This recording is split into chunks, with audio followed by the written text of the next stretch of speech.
Sawadee Krap. Hello and welcome to Daily Wisdom, Walking the Path with the Buddha. Today is our Pali Canon in English study group where we come together as a community to study the words of the Buddha from the Pali Canon in English. Today we're starting with Volume 3 of this book series, The Words of the Buddha, The Path to Enlightenment, Revealing the Hidden. Volume 3 is titled Foundation in the Teachings. Here we're going to be discussing chapters 1 through 10. This book is available for you at no cost. It can be downloaded from our website, buddhadailywisdom.com. From there, just click on the button that says free books and you'll be able to download your version of this book. And then from there, you can take it and print it if you like. Or if you'd like to order a nicely printed book, you can order them from Amazon. All the students throughout the world have been studying these chapters 1 through 10 throughout the week, and then we come together like this in order to do some meditation together to kind of prepare the mind for the class. And then afterwards, we will discuss these chapters, having students read each chapter, and then we will discuss them. Now, 2 of the chapters that we're going to be studying today have actually been covered in the previous book in Volume 2. There are some chapters throughout the book series that show up in multiple places. And this is because these teachings relate to that specific topic of the book, and it's important that those chapters show up in the individual books related to that specific topic. And one of the best ways to actually learn and retain the teachings is through repetition. So you will see this in the Buddha's teachings that he oftentimes taught in repetition, saying some of the same things over and over, maybe slightly different ways. But also in this book series, you will see some chapters show up about 2 or 3 times at different points in the various books. So thank you all for being here for today's class. It's really wonderful to see you here. I see Miranda, Manal, Ali, Marcia, see Holly, Amina, I see Judith, and I'm sure there's other people who are joining us across social media and our podcast as well. So welcome to all of you guys. If you guys would like to pull up a meditation cushion or a chair and get ready for meditation, we'll go ahead and do a short meditation and then move into studying chapters 1 through 10. So go ahead and take your position in the seated, lying, or standing position, and then just close the eyes and start breathing in through the nose and out through the nose. I'll just give you some light guidance because most of you I know should be meditating regularly. If you're in this program, you're a little bit further along in your practice and you should be meditating about 2 or 3 times a day. So just breathe in through the nose, experiencing the nice full breath. And exhaling through the nose, experiencing the full exhale.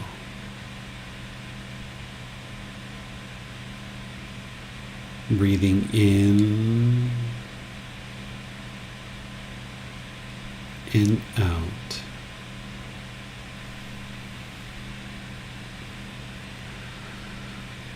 Arahang Samma Sambuddho Mahakava Bhutang Mahakavanhang Apivateyami Savakato Mahakavata Tammo Dhammang Namasami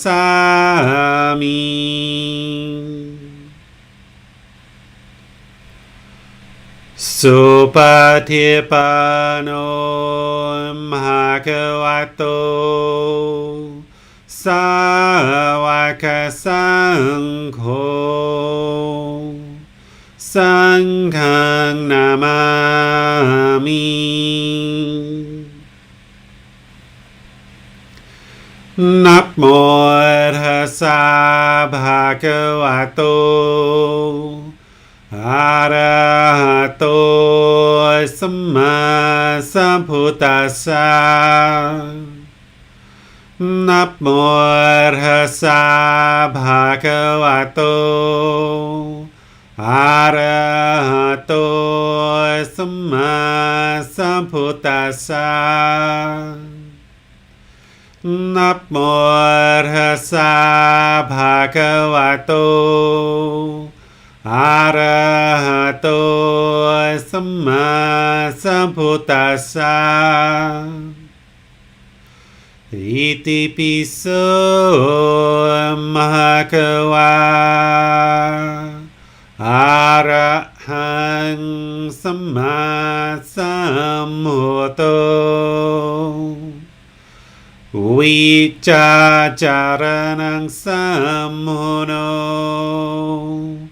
สกขาโตโรกาวิตุอนุเตโรภูริสาดัมมาสติสัตตาตาวามานุสนังพุทโธภควาติ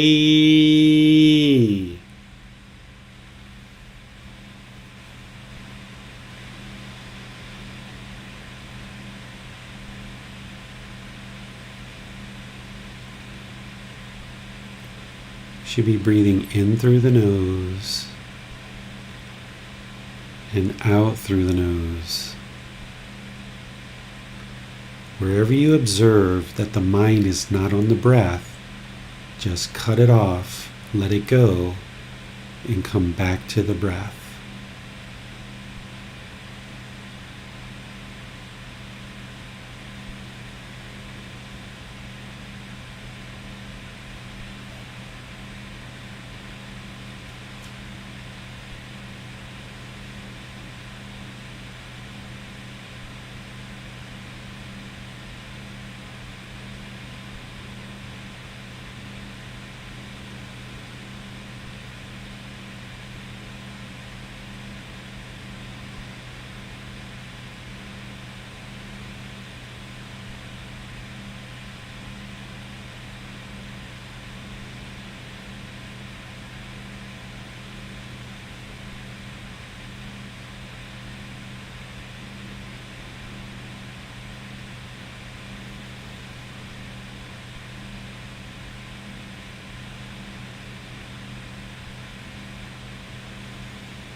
อะระหังสัมมาสัมพุทโธภะคะวา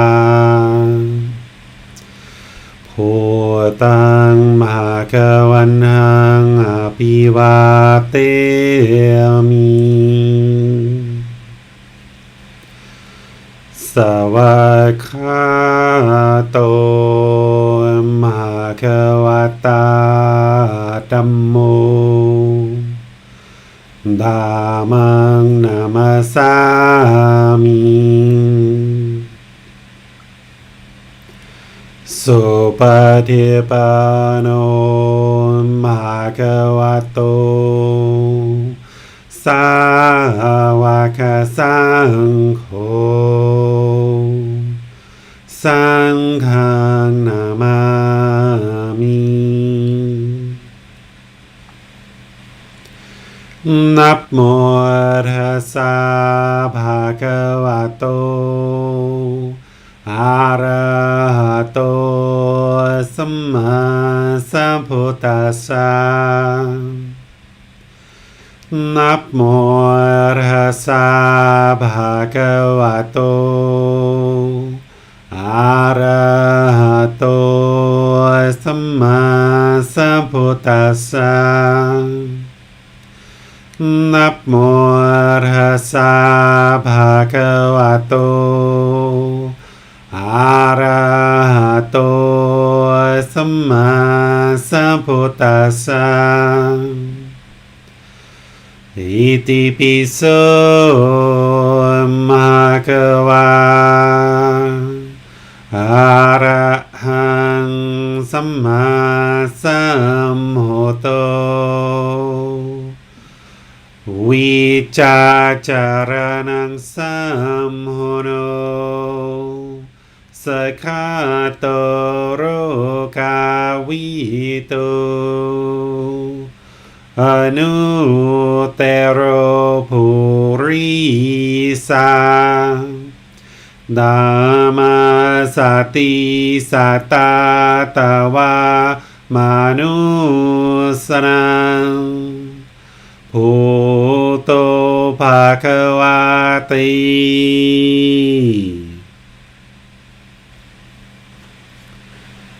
Okay, just a little top up for your meditation there, as we do each week, just to kind of prepare the mind for meditation.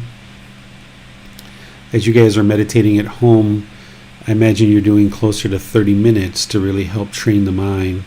This is not only a time to kind of prepare the mind for our class today to help retain the teachings better, but also a nice way to kind of come together as a community and encourage and motivating each other on our path to enlightenment through meditating together. That can be a really nice thing, but of course you're not interested in the mind getting attached to meditating with people. It needs to be an independent practice where we actively train the mind through our own independent journey. So once again, welcome to all of you guys. We're going to be diving into chapters 1 through 10 today. And the way that we do our class is the students will volunteer for reading the various chapters. So I will turn things over to Manal and Basam to see who is going to be reading each chapter. And then after we read the chapter, I will share some teachings and then open things up for any questions that you guys have. Hello, teacher. We have Holly for chapter 1. So Okay. let's go to Holly. Great.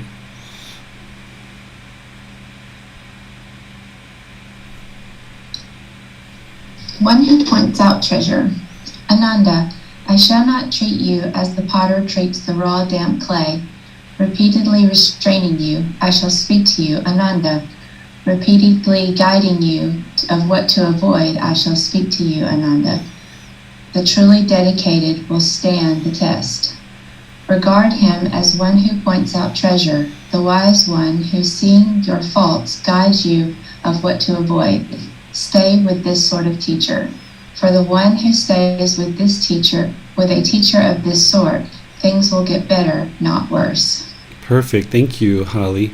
So I taught this chapter in the previous book, Volume 2, where this is how kind of Gotama Buddha used to share the teachings with his students. Rather than repeatedly restraining and trying to pull the practitioner back from doing certain harms, what the Buddha is saying is, I will guide you. Essentially, you are making your own decisions. You have your own free will here. You're making your own decisions. I'm not going to pull you back and constantly restrain you. I will just speak to you and guide you and point out the things to avoid. And the Buddha is calling those things treasures. So a teacher who is pointing out things for you to improve in terms of your maybe intentions, your speech, your actions, maybe if there's ego or arrogance or pride, maybe there's not enough loving kindness or compassion there. And a teacher will need to do this throughout your journey. And if you've chosen someone to be your teacher, then you would respect and seek guidance from this respected person. And then when they're sharing things with you, it should be done in a polite, kind, friendly, and respectful way to help you see the treasure. Because the teacher who's sharing these teachings should not be seeking any kind of benefit whatsoever for their life. A person who's sharing these teachings should be already enlightened or super, super close to that point. The Buddha himself talked about how it would be very difficult for someone to share these teachings as a teacher if there's craving, anger, and ignorance in the mind, because how would you be able to share the path to enlightenment if you yourself haven't attained enlightenment? So anybody who has attained enlightenment and is sharing these teachings should be doing so just for the benefit of anybody who's choosing to learn and practice, not for their own benefit, because they would have already transcended any kind of craving, desire, attachment. They shouldn't want anything from the world. They shouldn't expect anything from their students. They should just be openly sharing with open arms to help all people. And they're not biased. They're not trying to hurt their students through sharing guidance. They're just trying to help them. So the Buddha is saying, a teacher who's teaching in this way, that's pointing out treasure to help you improve without any interest or in their own benefit, then stay with this sort of teacher, because things only get better, not worse. It's also important to see here that the reason why the Buddha is not restraining his students and just guiding them and speaking to them is that this path to enlightenment is all about your own personal choices. If somebody's constantly restraining you, then the individual is not making wise choices. Their mind is running forward into unwholesome things, and it's somebody else that has to restrain you. So what this path is about is gaining wisdom, moral conduct, and mental discipline where you can control your own mind. You don't need anyone to restrain you. All you need is the wisdom of the teachings. Go learn those, reflect on those, and practice them in the world, and then you train your own mind to be restrained, and you practice that restraint on your own. It's not the teacher's job or the role of the teacher to restrain their students. Instead, the teacher is there sharing guidance and teachings, and it's up to the students to then learn that and then restrain their own mind. This might also be a good time to talk about the choice of choosing a teacher. A teacher shouldn't be trying to force students into learning with them. If a teacher is trying to force students into learning with them, then they have craving, desire, attachment, and that wouldn't produce wholesome results if a student was to learn with somebody that has craving, desire, attachment. So students should be making a personal choice of learning with a particular teacher, and then through that personal choice, they're obviously seeing certain qualities in their teacher that they aspire to attain, and it's through that student choosing to learn with a teacher, and then with that politeness, kindness, friendliness, and respect towards the teacher also should have politeness, kindness, friendliness, and respect towards their student. And this type of relationship becomes very beneficial for the student because the student's choosing to learn with the teacher. And then the student can also look to the teacher as a role model in terms of how to practice these teachings. Because as a teacher is teaching, not only should they be sharing things like right intention, right speech, right action, and loving kindness, compassion, generosity, all these other teachings, but they should be practicing them. So this is one of the ways that students actually learn and progress the best, is not only through the resources that a teacher shares, not only through their discourses, not only through pointing out treasure, but also being a role model through a teacher actually practicing the teachings. And students oftentimes learn a significantly amount more through that role model and kind of observing their teacher's practice than they will maybe in an actual book. This is why the Buddha's students oftentimes lived side by side with him during his lifetime, because by living alongside of a person like that, you really absorb how they actually function in the world, and you will see things that will benefit your life. So this is why living with a teacher is very common in the tradition for extended periods of time, or nowadays, since that may not be practical for most people, having retreats where people come together for 5 days, 10 days, 20 days, 30 days, kind of live side by side with their teacher for a while, or just go to the area where your teacher is and kind of spend time with them at different times, going out to eat, going to see tourist sites, going to see different things.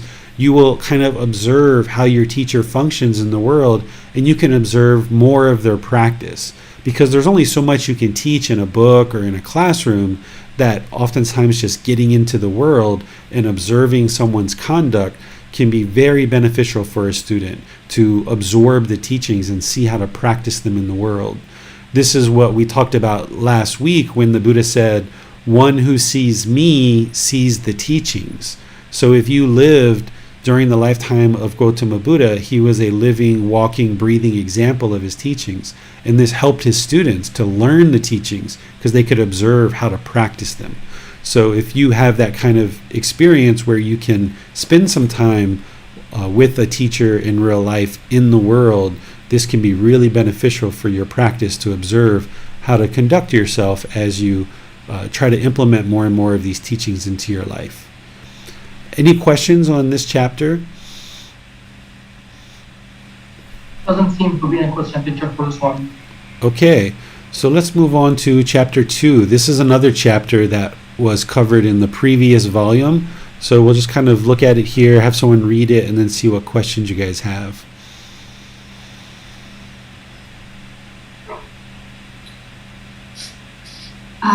That's me, right?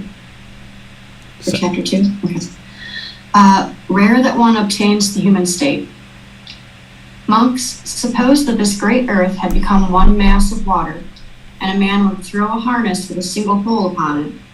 An easterly wind would drive it westward, a westerly wind would drive it eastward, a northerly wind would drive it southward, a southerly wind would drive it northward. There was a blind turtle which would come to the surface once every 100 years. What do you think, monks? Would that blind turtle, coming to the surface once every 100 years, insert its neck into that harness with a single hole? It would be very rare, venerable sir, that blind turtle coming to the surface once every 100 years would insert its neck into that harness with a single hole. So too, monks, it is rare that one obtains the human state, rare that a Tathagata, an arahant, a perfectly enlightened one, arises in the world, rare that the teachings and discipline proclaimed by the Tathagata, I'm saying that wrong, I'm sorry, shines in the world. You have obtained that human state, monks. A Tathagata, an arahant, a perfectly enlightened one has arisen in the world. The teachings and the discipline proclaimed by the Tathagata shines in the world. Therefore, monks, an effort should be made to understand this is discontentedness. An effort should be made to understand this is the cause of discontentedness. An effort should be made to understand this is the elimination of discontentedness. An effort should be made to understand this is the way leading to the elimination of discontentedness. Okay, thank you, Miranda. So this is a teaching where the Buddha is essentially sharing how rare it is for somebody to attain the human state, because it's in the human state and in the heavenly realm as a heavenly being that beings can attain enlightenment. But it's the human state, the human realm, that is the most ideal for beings to attain enlightenment, because it's here that we experience pleasant feelings, painful feelings, and feelings that are neither painful nor pleasant.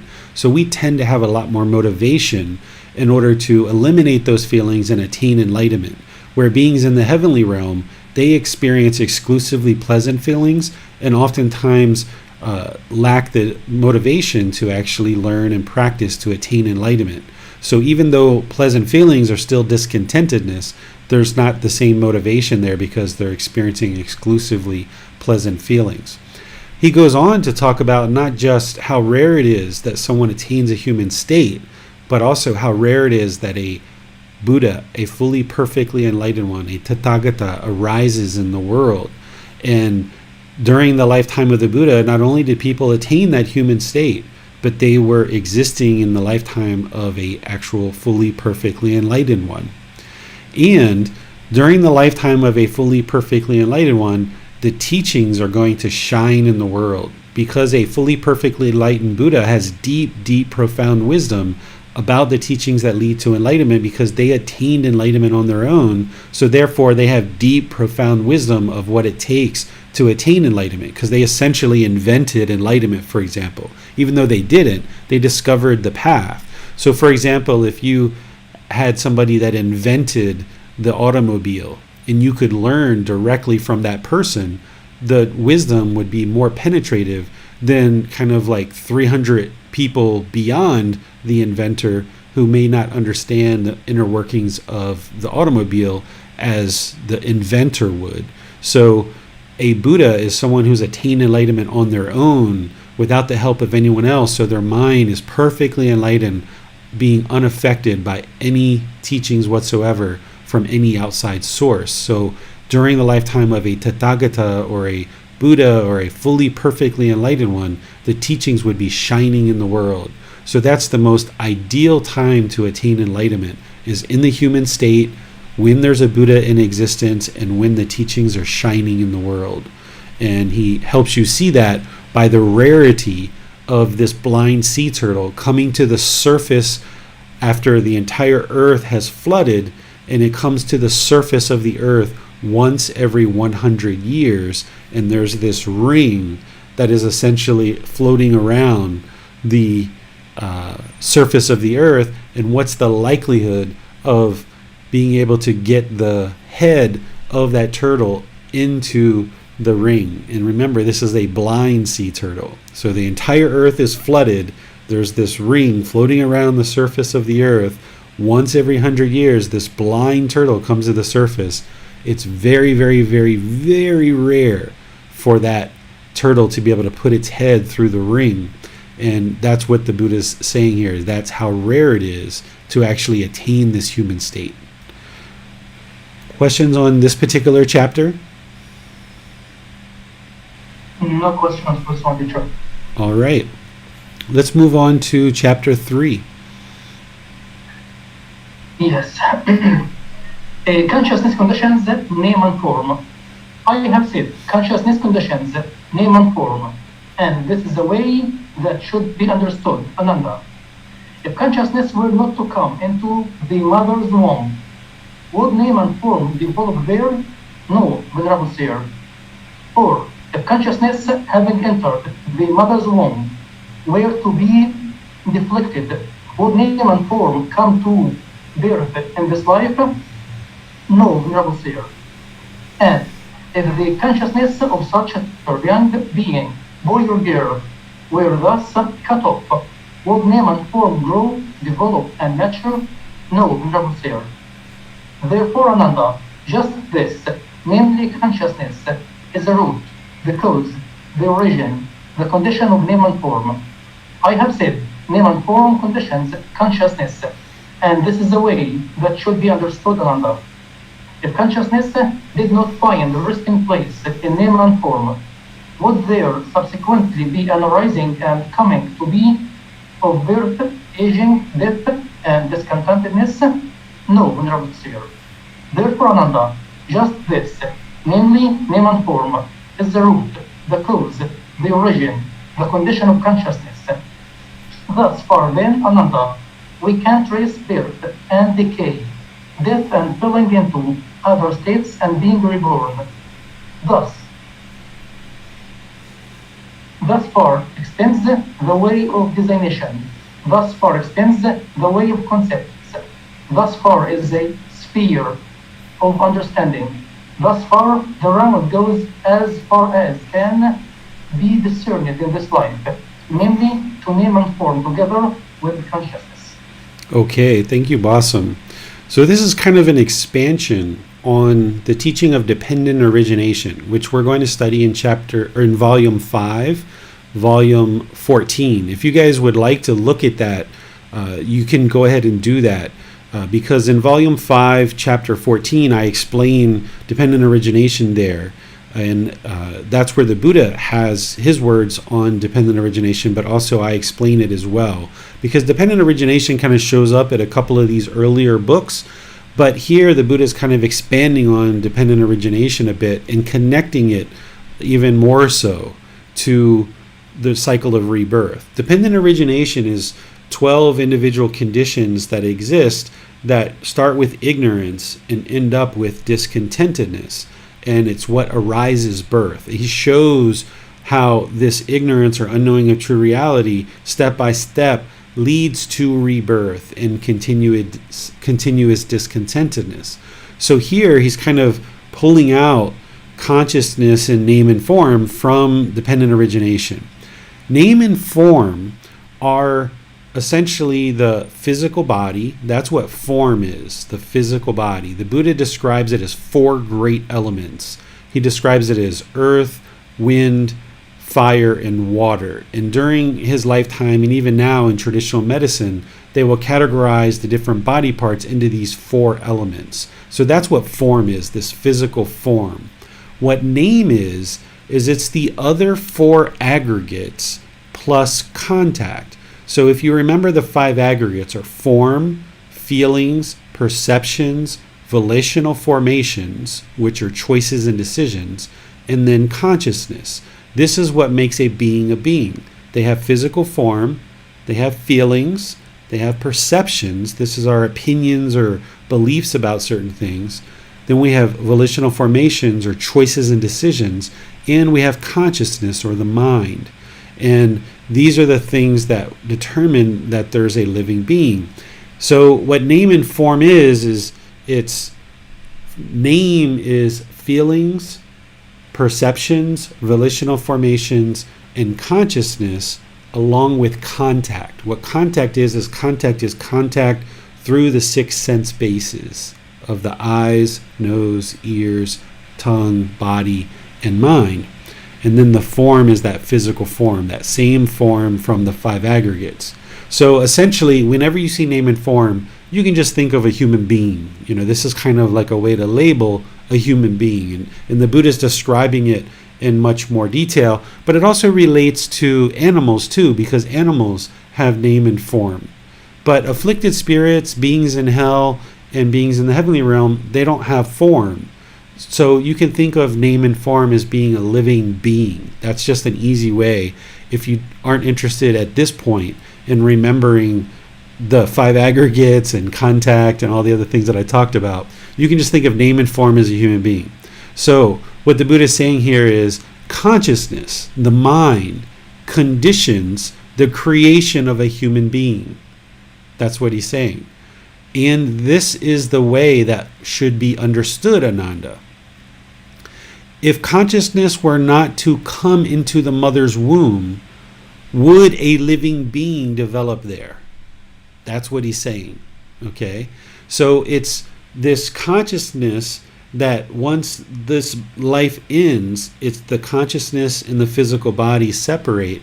And if there's going to be rebirth, it's the consciousness that goes into the mother's womb in order to create another living being. Of course, there's an egg from the mother, there's a sperm from the father, but then there's this third thing, which is the consciousness. There's this third element. If that doesn't exist, there's not going to be a birth. Just like if there's no egg, there's not going to be a birth. If there's not a sperm, there's not going to be a birth. So it's the consciousness that carries forward from one life to the next, that if it continues to exist, there's going to be another living being, is what the Buddha is saying. So if consciousness were not to come into the mother's womb, would a living being develop there? Would name and form develop there? No, Venerable Sir. Or if consciousness having entered the mother's womb would be deflected, would a living being come to birth in this life? No, Venerable Sir, right? Because if there's a consciousness that even comes in, maybe it comes in, but maybe the mother's body doesn't accept it and it gets rejected or deflected. So therefore, a living being is not going to come about. And if the consciousness of such a tender young being, boy or girl, were thus cut off, would name and form grow, develop, and mature? This is essentially describing a miscarriage, right? So if the egg, the sperm, and the consciousness comes in and it starts growing in the mother's womb, but yet it was cut off in the mother's womb, this is a miscarriage, right? Or even an abortion, essentially. Even though those two things happen for different reasons, it's still cutting off the consciousness. And of course, if the consciousness of a boy or a girl was cut off while in the womb, then there would be no growth, develop, or maturity of that living being. Therefore, Ananda, just this, namely consciousness, is the root, the cause, the origin, the condition that creates a living being. So it's consciousness, the continuation of consciousness, that creates a living being. He doesn't say it in this teaching, but it's craving, desire, attachment that creates the fuel that continues consciousness. If at the end of this life, by the end of this life, all craving, desire, attachment has been extinguished, there's no further fuel to maintain consciousness. So consciousness is extinguished. So therefore there won't be any more rebirth, is what the Buddha is getting to here. I have said, name and form conditions consciousness. Or we can say that is, I have said, a living being conditions consciousness. So having this, or let me continue here. I have said, name and form conditions consciousness. And in this way, that should be understood. So there's these condition of having name and form inside the womb that allows consciousness and name and form to come together in order to create the living being. If consciousness did not find a resting place in name and form, would there subsequently be an arising and coming to be of birth, aging, death, and discontentedness? No, Venerable Sir. So if the consciousness doesn't come into a living being, into name and form, then there would be no birth, there would be no aging, there would be no death, there would be no discontentedness at all. Therefore, Ananda, just this, namely name and form, is the root, the cause, the origin, the condition of consciousness. Thus far then, Ananda, we can trace birth and decay, death and falling into other states and being reborn. So it's consciousness. If you go through the whole entire dependent origination, you can see how consciousness leads to creating this living being, which ultimately experiences birth, aging, death, and discontentedness. That's why we all still exist in the cycle of rebirth, because in our prior lives, we didn't extinguish craving, desire, attachment. We didn't have the wisdom of how to do that. So now we can gain that wisdom, extinguish craving, desire, attachment, experience peacefulness for the rest of this life, and then at death, there will be no longer any more births, because we will have extinguished all the conditions that create rebirth. We will have also, progressing on this path to attain enlightenment, will have extinguished all the conditions that cause discontentedness. So that's how you know that you've attained enlightenment, is when the mind is no longer discontent for extended periods of time. You will know that the mind is utterly peaceful, no longer experiencing discontentedness, and you will know that you have extinguished discontentedness, and therefore you've escaped the cycle of rebirth, and never again will you experience birth. Therefore you will never again experience sickness and death. Therefore you will never again experience discontentedness in this life or any future, if there is something after death for an enlightened being. So that's how this whole path leads to the elimination of birth, sickness, death, and discontentedness. I was looking at this part a bit closely yesterday, I think it was, and I'm not exactly seeing how 100% how this connects to this teaching. A little bit more challenging to kind of connect all of that, but everything that I just shared really can help you to understand what the Buddha is teaching here. I think this is just kind of a way to kind of wrap up this teaching, but what I've shared so far is what he's essentially teaching regarding consciousness leads to rebirth, and if there's no name and form and there's no consciousness, then the living being doesn't come to be. Therefore, there's no birth, sickness, death, or discontentedness. Questions on this chapter, chapter 3? Yes, teacher. Holly and Randa have the same question, which is, are there any teachings that tell us when the consciousness enters a being? You mean at what point? There isn't any teachings about that other than the fact the Buddha, well, let me back up. There is a teaching about that. The Buddha says in order for there to be what we would call an embryo, there has to be a consciousness at that time. So where most people in society kind of think that a being exists in the mother's womb at maybe 6 weeks or later when there's a fetal heartbeat, the Buddha teaches that in order for the embryo to even take hold, there has to be an egg, a sperm, and a consciousness. And you're going to see that, I think it's in volume 11, that he shares that all three of these conditions. He talks about the mother being in season, which I think is very cute.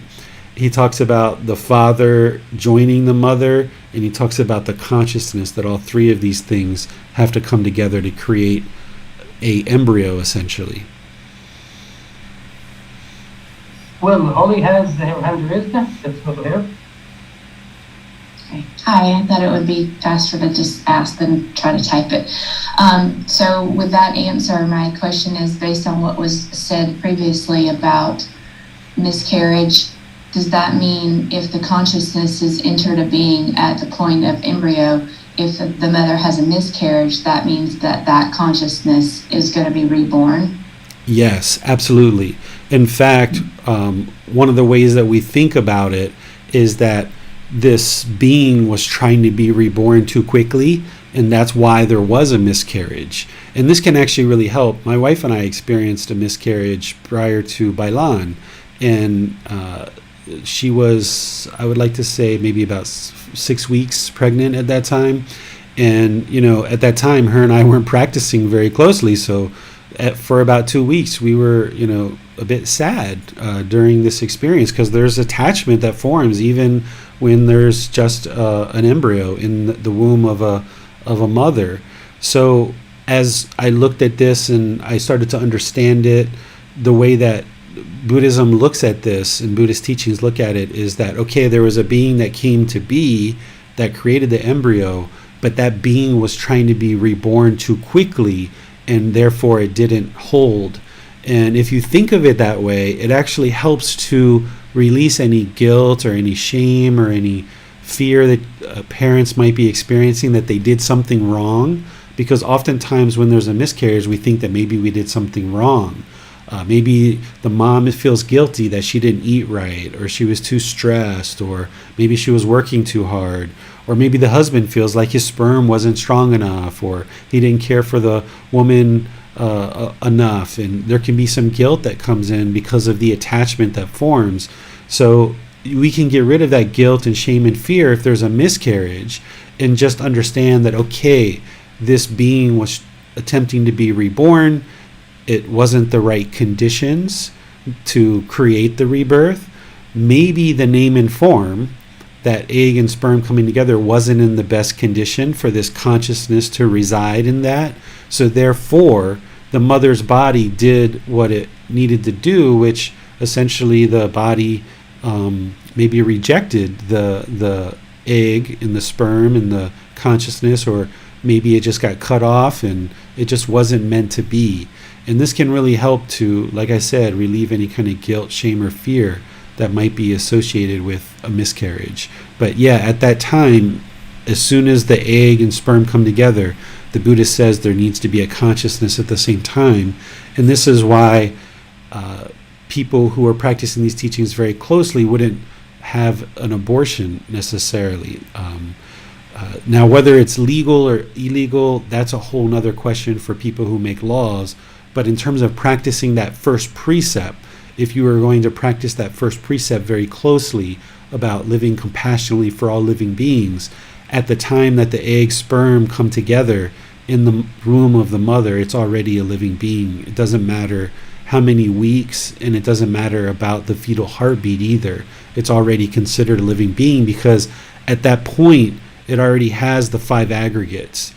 A being that has the egg, sperm, and consciousness, there's already form, physical form, there's already feelings, there's already perceptions, there's already volitional formations, decisions, because the egg decides to split and split and split and grow. It's already making decisions, and there's already a consciousness there to create that.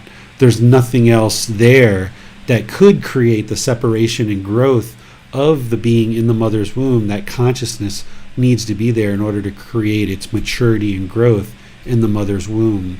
So if we would like to practice these teachings very closely, we'll look at not having abortions if that's what we choose. And of course, everybody has to come to their own decision on that. The Buddha never said that what somebody should or shouldn't do. Abortion didn't even exist during his lifetime. And I would never say what somebody should or shouldn't do. You'll see in this book, when you get to chapter 44, I talk a bit about abortion. And as I talk about it, I make sure that people understand that it's a personal choice of the individual, of the woman, perhaps in consultation with their partner, and there should never, ever, ever be any judgment of other people towards an individual who maybe chooses to get an abortion for one reason or another. And but because we oftentimes do have abortions nowadays, that's why there can oftentimes be guilt, shame, and fear that comes along after the abortion because of the karma, that when we kill a living being, there's going to be discontentedness and other things that come along with that as a result of our karma of killing a living being. So, not saying whether someone should or shouldn't get a abortion. What I'm sharing is that there's going to be results of those decisions. There's going to be effects because of those actions of killing, and that's typically where the people involved will oftentimes feel guilt, shame, or fear as a result of killing a living being. So Teacher David, I just wanted to clarify, at the time of when an egg, sperm, and consciousness meet, there need not be a fetal heartbeat for it to be a being, correct? Exactly, that's 100% correct.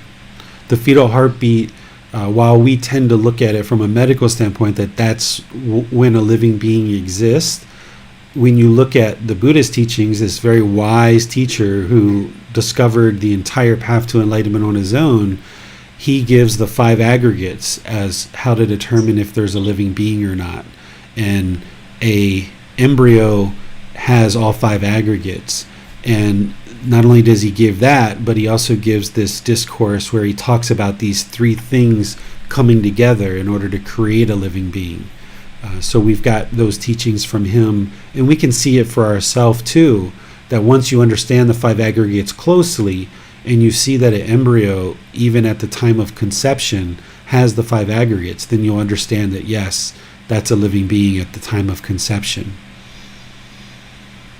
Okay, would a being that has any particular special need, even at the point where the sperm and the egg and consciousness meet, would there be any deprived, would the aggregates be lessened if they were to exhibit special needs at the time of birth, particularly if they cannot form perception, or they're not able to experience life as as a person who doesn't have special needs does, would at the time of when the egg, sperm, and consciousness meet, would the aggregates still be the 5 aggregates if they had a special needs at the time of birth?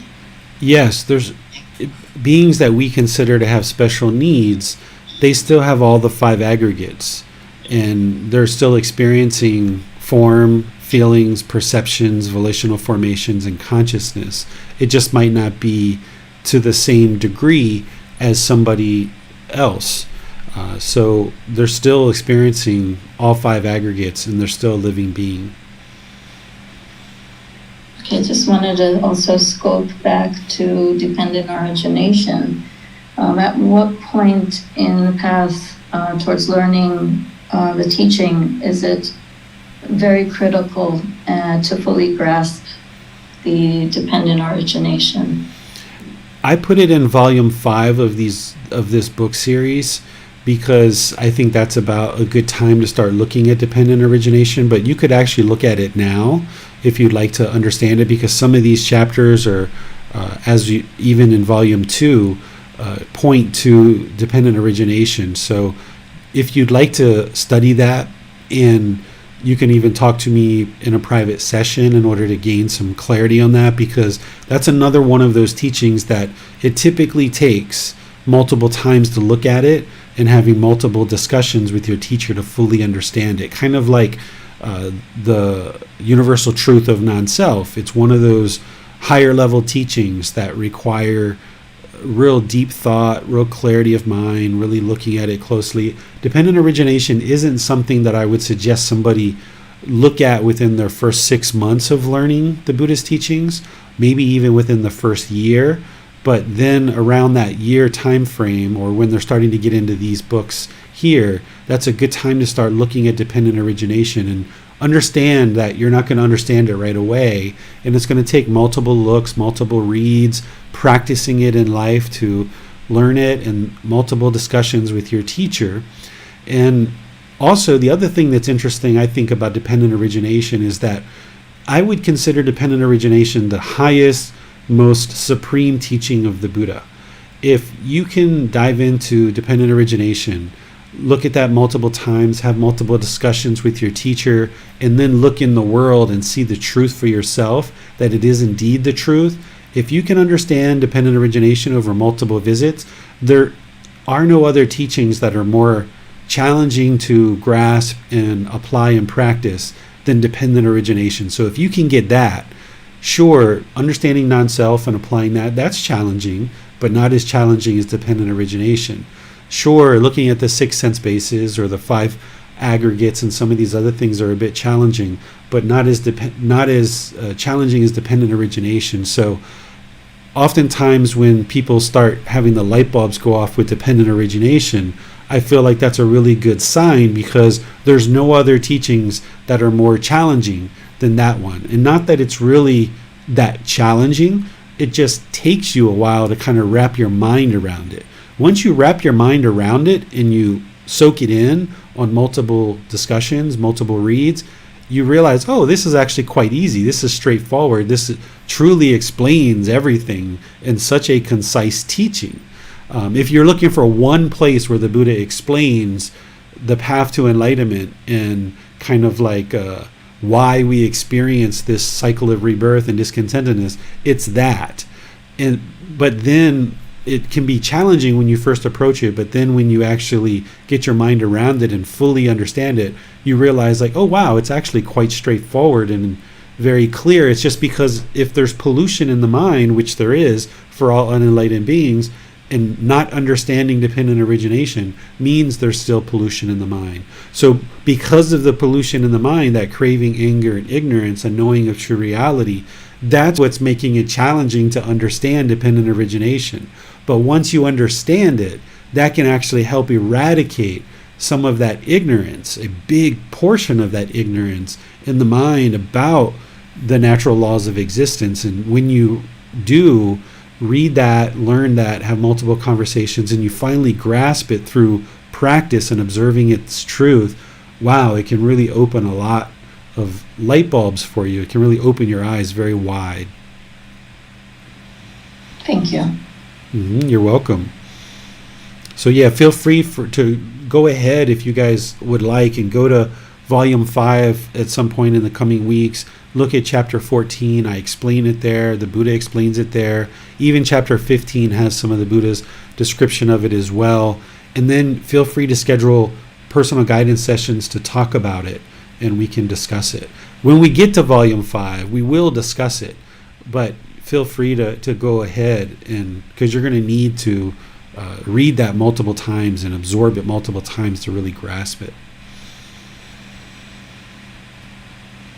Next chapter, or do we have more questions on this chapter? We can go to the next. Okay. Chapter 4, paying homage in the 6 directions. I think this is me, right, Bassam?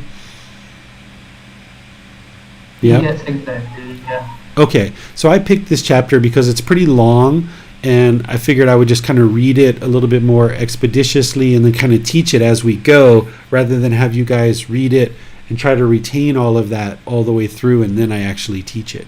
So what this particular chapter is about is it's about this Hindu ritual that was being practiced during the lifetime of the Buddha.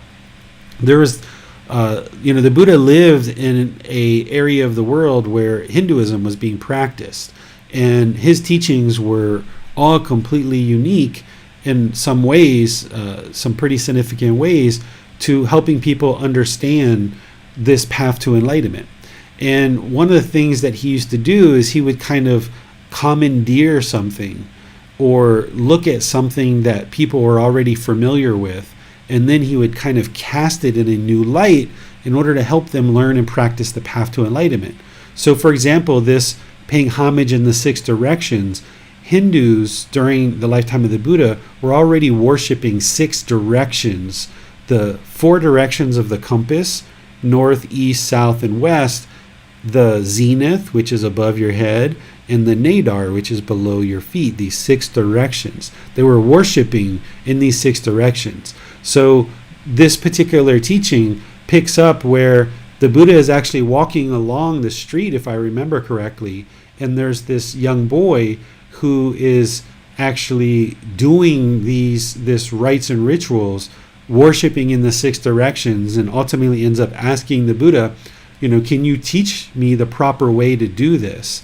So the Buddha kind of commandeers this ritual and kind of strips away all the ritualistic aspects of it, and then casts it in a new light based on the path to enlightenment, helping the young student see how to actually practice the teachings that lead to enlightenment. And he uses the 6 directions to represent different groups of people that you should practice the teachings with, and how you should practice the teachings, and based on how you're practicing, what you will experience as a result.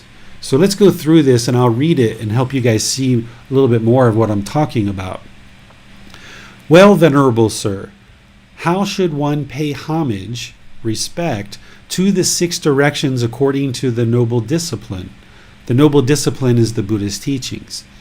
It would be good if the perfectly enlightened one were to teach me the proper way to pay homage, respect to the 6 directions according to the Noble Discipline.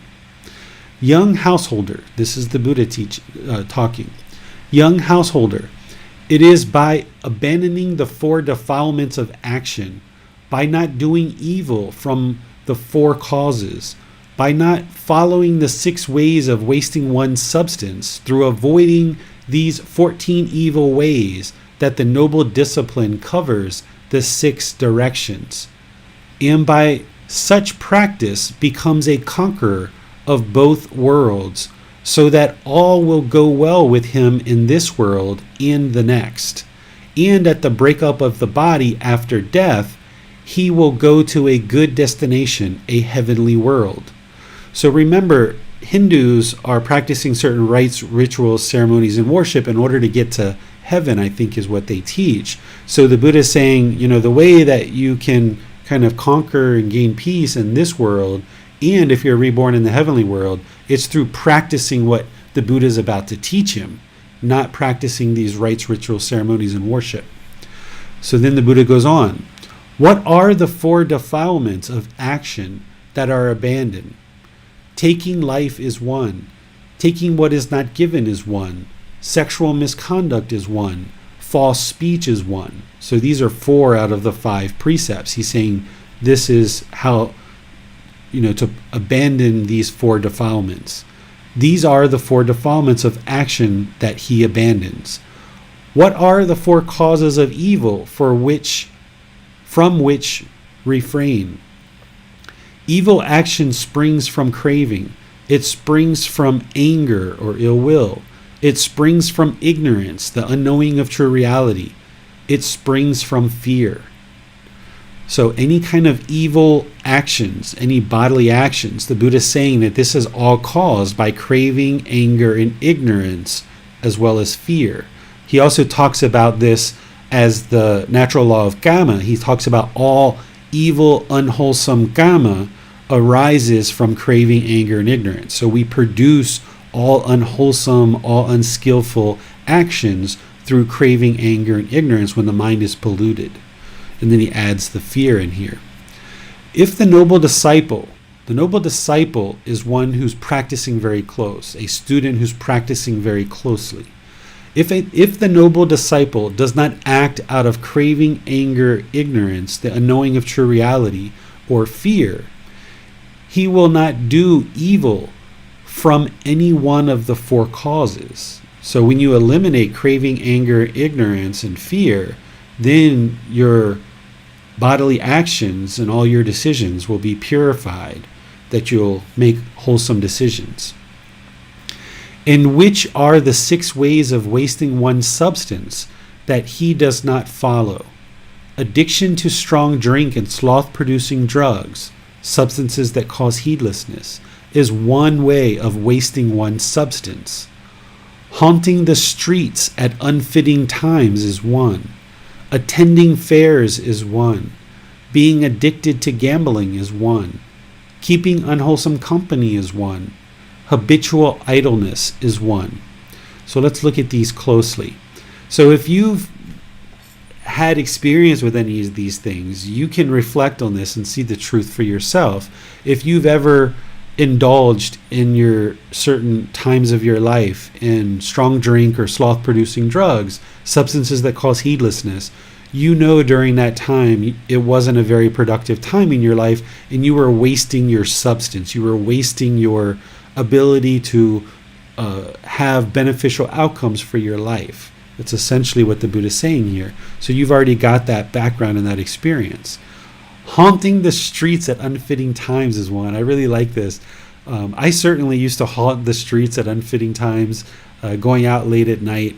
There's really not much wholesome that's going on at those times. If you go out at midnight, 1 a.m., 2 a.m., 3 a.m., if you're walking towards the light and you would like to get out of the darkness, which we talk about the unenlightened mind as being the darkness, walking to the light is enlightenment, well, you would go out during the light. There's not a whole lot of wholesome things that are happening in the dark. Oftentimes, various cities become a completely different place from daytime until nighttime. So to maintain your viability, to ensure you're not wasting your substance, the Buddha is suggesting that you don't go out late at night at unfitting times, that instead you go out in the daylight hours. And this would be someone who's looking to be involved in wholesome things. Attending fairs is one. During the lifetime of the Buddha, there wasn't a whole lot of entertainment the way that there is now. Now we have so much entertainment available to us. Fairs was pretty much how they were able to entertain themselves, roaming fairs or festivals. So a person who's practicing very closely and looking to eliminate sensual desire, which is one of those fetters, isn't going to indulge in attending fairs and festivals. That doesn't mean you can't do those things and still not have sensual desire. But if you're in the process of stripping your attachments away, eliminating craving, desire, attachment, eliminating anger, hatred, ill will, eliminating ignorance, unknowing of true reality, then you might kind of reduce and significantly shrink the amount of entertainment that you're being involved in. That might include movies, going shopping, just for erroneous things. It might include, things like television and other kind of content that we take in. You might decide to kind of strip your life down for 3 months, 6 months, or a year and train the mind not to be attached to those things and find peacefulness without these things. Because oftentimes we use entertainment in order to cover up boredom or loneliness. So if you can strip your practice down, eliminating that entertainment, training the mind to be peaceful, calm, serene, content with joy, and you're not covering up any boredom or loneliness, then once you get to the other side of that, then perhaps you start using those things again, but you're not doing it out of a need to cover up boredom or loneliness. You're not doing it out of a desire for pleasant feelings.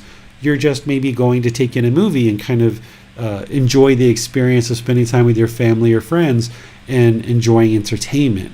So while the ordained practitioners probably would have avoided fairs altogether, and nowadays ordained practitioners will essentially avoid all entertainment, household practitioners will need to have self-discipline and inner discipline to strip these things out of your life. Go for an extended period of time, observing that the mind is still peaceful, calm, serene, content with joy without boredom and loneliness. And then once you've realized that you've eliminated any attachment to entertainment, then if you bring those things back in, you can do that and maintain your contentedness. That can be just fine for a household practitioner. Being addicted to gambling is one. This would waste one's substance. If you're acquiring wealth and you're gambling, you're wasting your substance. You're wasting your productivity when you acquire wealth if you go out and gamble. It doesn't have the ability, you won't have the ability to provide life-sustaining resources for yourself and your family if this money that you've acquired gets wasted on gambling. So that's wasting one's substance. Keeping unwholesome company is one. So keeping unwholesome company is like having unwholesome friends or associates, because if you have people like that around you and you choose to be around that, that can affect your life as well. Your choice to be associated with people who are involved in unwholesome things is going to affect you. And I don't think we've studied it yet in this class, but you'll see one of the famous teachings that the Buddha taught about the snake who goes through feces. While it won't bite you, it will smear you with the feces. And this is kind of like a unwholesome friend. While they might not bite you, you'll get smeared. Your reputation will get smeared. Your ability to interact in the world in a wholesome way will get smeared. And then the last one here is habitual idleness. So if you're just habitually complacent and lying around and doing nothing, this is wasting one's substance. You're not actually producing wholesome results. The antidote to that would be practicing the enlightenment factor of energy, where there's motivation, there's encouragement, there's enthusiasm to interact in the world and accomplish things. So eliminating that habitual idleness is one way of wasting one's substance. Now I saw a hand go up right there. Since this is so long of a teaching, I thought I would just pause and see if there's any questions there. And if that was a mistake, we can just move on. Yes, teacher. A question from Holly. She asks, do you have any advice on what actions one can take to stop indulging in entertainment, like movies or scrolling Facebook? I have good intentions, but usually fall into spending too much time on these activities. Yeah, you have to have inner discipline. If you give your phone to somebody and say, don't give this back to me for 3 days or the next 5 hours or something like that, if you need somebody's help to do that, then do it. Or if, putting your mobile device in a situation where it's harder for you to get at it. So if you take a box and you put your mobile phone in the box, and then you put that box into another box, and then you put that box into a drawer, that way when you're going about the house and you have that craving that comes up to surf Facebook and look at posts, you can't just grab your phone and open it back up. It kind of gives you more time. There's more of a delay there that you have to think Do I really want to open the drawer, open the box, open another box, open my phone? And you might actually end up stopping yourself, restraining the mind during that time if you can kind of create more obstacles for yourself to pick up your phone, because when it's so easy and it's sitting right by your side, that makes it easier for you to pick it up. So having it in a completely different room or kind of buried somewhere, or you give it to somebody else to hold on to for a while, that can be really helpful for you to eliminate picking it up and scrolling through posts. Holly? Yeah, that's good advice. I'm gonna have to try that. Usually when I find myself, it's very intentional, even though I get up in the morning and I say I'm gonna not watch any movies today, or I'm not gonna scroll Facebook for hours, or whatever it is that I'm working to eliminate or pare down. Typically it's when I've done a lot of things and I felt productive in my day, and I'm like kind of justify taking time to myself to like almost like rewarding myself for cleaning the house or whatever I did that day, and say I'm going to take a break, and while I'm taking that break I will watch part of this movie or I'll scroll Facebook. And then usually I realize later that I could have been more productive doing something else, but then I question whether or not productivity is that important, and maybe I should be taking more downtime because I do work a lot. And so I'm trying to find that balance. Yeah, what you're talking about there is finding the middle. Because, if you've been working throughout your day and you sit down and you look at some social media or you do some communication, there's no issues with that. But if it leads to this habitual idleness, that's where you're wasting your substance. So you have to observe, if you're on Facebook for some amount of time, okay, that's actually good to interact in the world.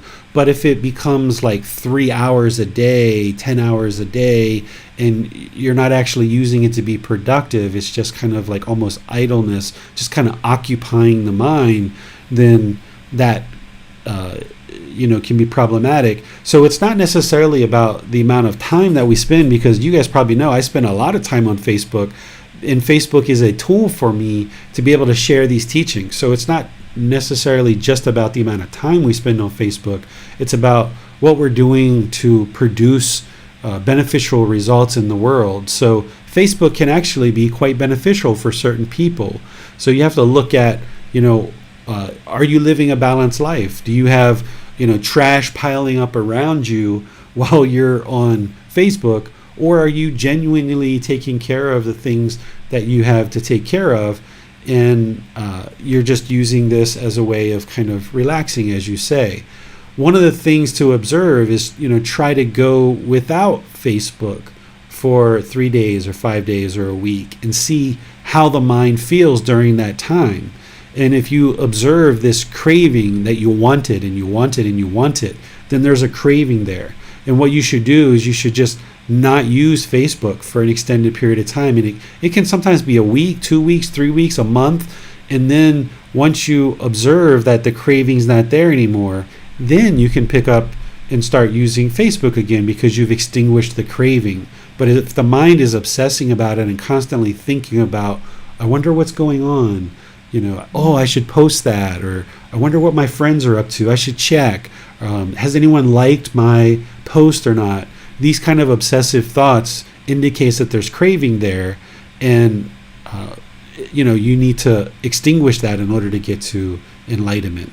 And the way that you would do that is distance yourself from the Facebook for a period of time to allow the craving to be eliminated. Thank you, teacher. You're welcome. Should we keep going, Basam? Are there any others? Yes, teacher. Next chapter goes for Manal. Oh no, it's still the same chapter. I just was pausing because I saw some hands.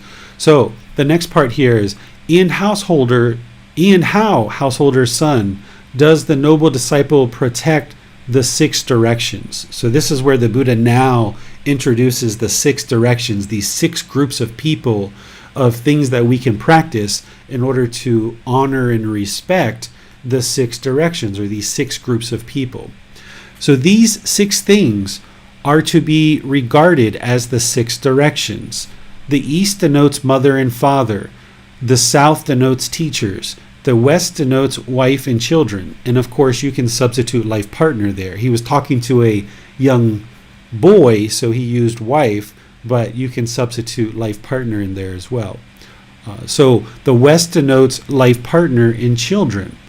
The north denotes friends and companions. The nadar, which is down, denotes servants, workers, and helpers. So you can think of this as your employees or your co-workers, right? Or if you have household help or something like that. The zenith, which is up, denotes ascetics and Brahmin, or people who are sharing the teachings into the world. So now the Buddha says duties to minister to the eastern direction. What he's talking about here is like, what should we be practicing towards the easterly direction? And that easterly direction is our mother and father. So there are 5 ways in which a son, and you can also say daughter, or non-binary being, depending on how you consider yourself, should minister to his mother and father as the easterly direction. So these are the things that the Buddha is saying that we should consider in terms of practicing with our mother and father. And you can also think of this as caregivers, adopted parents, grandparents, aunts, uncles, things like this. But particularly, he's talking about mother and father here. He should think, having been supported by them, I will support them. So here, if your parents have been helping you to become an adult, supporting you in your life, providing you food, water, shelter, clothing, and medical care, then it's up to us to also support our parents as they age and ensure that they're well taken care of, because they helped us with this start in our life to get this ideal human birth to attain enlightenment, that we should also help them as well and support them. I will perform their duties for them. This is like helping them with chores around the house. I will keep up the family tradition. So during the lifetime of the Buddha, it was really important that if your family was in a particular trade or craft or had a certain livelihood, that you would keep that up, because that's the way to build up Dhamma. So if your family were blacksmiths, for example, everybody in that family would just continue to be blacksmiths, because it really builds up your Dhamma that you have these multiple generations of blacksmithing in your family, and more people know to come to your family for this service or any other service that you can think of. So that's what he's talking about, family tradition. That's not necessarily as something that we do nowadays in most cultures, but it's something that the Buddha talked about during his lifetime. I will be worthy of my heritage. So this is, the family that you're born into. The Buddha was born in as a royal family, so he would be practicing good, wholesome behavior and conduct to show that he's worthy of this heritage of being born into a good family. Right? Just an example. He was a roaming homeless ascetic by the time he was sharing this. After my parents' deaths, I will distribute gifts on their behalf. So once a person dies, there's oftentimes a lot of people who have craving, desire, attachment, and you yourself might have craving, desire, attachment as a result of living and growing up with your parents. One of the ways to eliminate craving, desire, attachment, in addition to breathing, mindfulness, meditation, is to practice generosity. So one of the ways for you to let go of any craving, desire, attachment at the time of death from your parents, and to also honor your parents, is distribute gifts on their behalf at their death. So if you find yourself even now, 5-10 years after your parents' death, if you're still sad, if you're still feeling discontent because of the loss that you experienced, you can actually practice this where you hand out gifts on behalf of your parents. And this generosity will help you let go of your parents, because you're sustaining their memory by giving gifts to other people, and you're practicing generosity of letting go of holding on to your parents so tightly. So once you practice these 5, the Buddha is saying these are the 5 things that will essentially be reciprocated as a result of you practicing those 5. So here he says, and there are 5 ways in which parents, so ministered to by their son as the easterly direction, will reciprocate. So if you're a parent, this is what the Buddha is saying that we should do for our children. They will restrain him from evil. So our objective as parents is to restrain our children from evil, particularly in those early ages where they lack wisdom, right? Even though the Buddha talked about not restraining his students are pretty much, adults, right? But here, what a parent's doing, particularly in those early years when a child's mind doesn't have much wisdom at all, you're working to restrain them from evil, because if they go out and steal cars or lie or kill or have sexual misconduct, substances that cause heedlessness, all these different things, then they're going to produce a whole lot of unwholesome karma for themselves without them even realizing it, because their ignorance is so significant early in life. So it is our role as parents to restrain our children from evil. The second thing is support him in doing good. So this is sharing wisdom with our children in order to help them and encourage them in doing good. That's one of our roles as a parent, is to restrain them from evil and give them this wisdom to help them make good, wholesome decisions. We can't control our children, but we can share wisdom with them to help them make better and better decisions in life. Teach him some skill. So this is going along with the family tradition that if you're a family of blacksmiths, for example, then you will teach your children that same skill or some other skills. But nowadays, we might teach our children how to iron clothes, how to cook food, how to bake certain baked goods, how to maintain their house, how to maintain their car, having some skills to be able to function in the world, and they're not so dependent on everyone else in the world. So that's what our role is as a parent, is teach our children skills to help them become more self-sufficient in life. Find him a suitable wife or life partner. So this is kind of interesting, because during the lifetime of the Buddha, of course, parents were much more involved in selecting a life partner for their children than nowadays. But nowadays, we still kind of help our children to a certain extent to understand wholesome qualities and things to look for in a life partner. Again, we can't control, and we shouldn't even attempt to control our child's choices of a life partner. But when asked and where appropriate, we can provide our thoughts to our children about people that they're potentially considering to be a life partner, because that's a major decision in someone's life.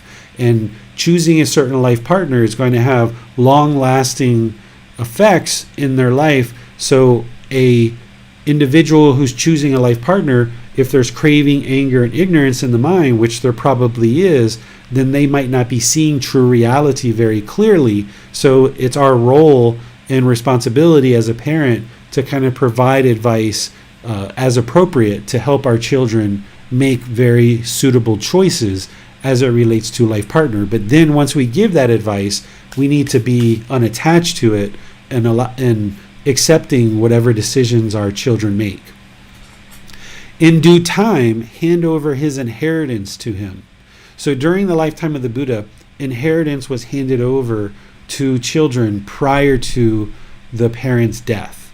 So that inheritance was given to your children, but then your children took care of you throughout the rest of your life. Because as people aged, if they weren't enlightened, their mind would deteriorate and they wouldn't be able to make as good of decisions anymore. So the inheritance was given to your children prior to you reaching that point, and then your children just always took care of you. In this way, the easterly direction is covered, making it at peace and free from fear. There's a bunch of different teachings here, and I'm just looking at the time and noticing the time. I could actually go through and teach every last one of these, but I feel like I've already done that in the explanations, and what I think I'll do is just kind of see what questions you guys have, if any, about any of these different directions. Yes, teacher. As a question, she says, how can we tell if we are watching movies or programs for entertainment versus as an attachment. We cancel Netflix and don't miss it as much as we thought we would. How long to wait before getting it again? Or should we? Right. So one of the things you can do is say the mind arises the thought of, I would like to watch a movie on Netflix, and you're not sure if it's a craving or not. Well, what you should do in that situation is, even though the mind has this thought of you'd like to watch Netflix, just choose not to do it and postpone your decision to watch that movie for like a week or two and watch it a week or two from now and see if the mind is like craving it for that week or two. Is it constantly thinking about it? If it is, then there's a craving, desire, attachment there. But if you can easily delay it and you can watch it today or you can watch it 2 weeks from now, then and the mind's perfectly content, then the mind doesn't have craving. Or if while you're watching the movie, if there's all these pleasant feelings that arise in the mind as a result of being interested to watch the movie, watching the movie, or after the movie, if there's all these pleasant feelings that arise, excitement, thrill, euphoria, then you know that there's a craving, desire, attachment there. So these are two ways that you can look at that. Another thing is if you're watching the movie and your internet goes out or the electric goes out and it cuts it off, are you like, ah? Like if you have that strong reaction when the impermanence happens, when the movie gets cut off for any reason, then there's a craving, desire, attachment there. Because if there wasn't craving, desire, attachment and the movie just got cut off because of Wi-Fi or electric, you'd just be like, okay, movie's off. Wonder what happened. And you'll just try to fix it. But if you feel that strong feeling, like, oh, what happened? Oh my goodness. Then there's craving, desire, attachment there. The mind's not comfortable with the impermanence and it's longing and yearning for the movie. So these are a few that you can look at. Thanks, teacher. No more questions for this time. Okay, so we're just going to go through to the next one then, because I described each of those in a lot of detail, and I think the Buddhist teachings are fairly clear too.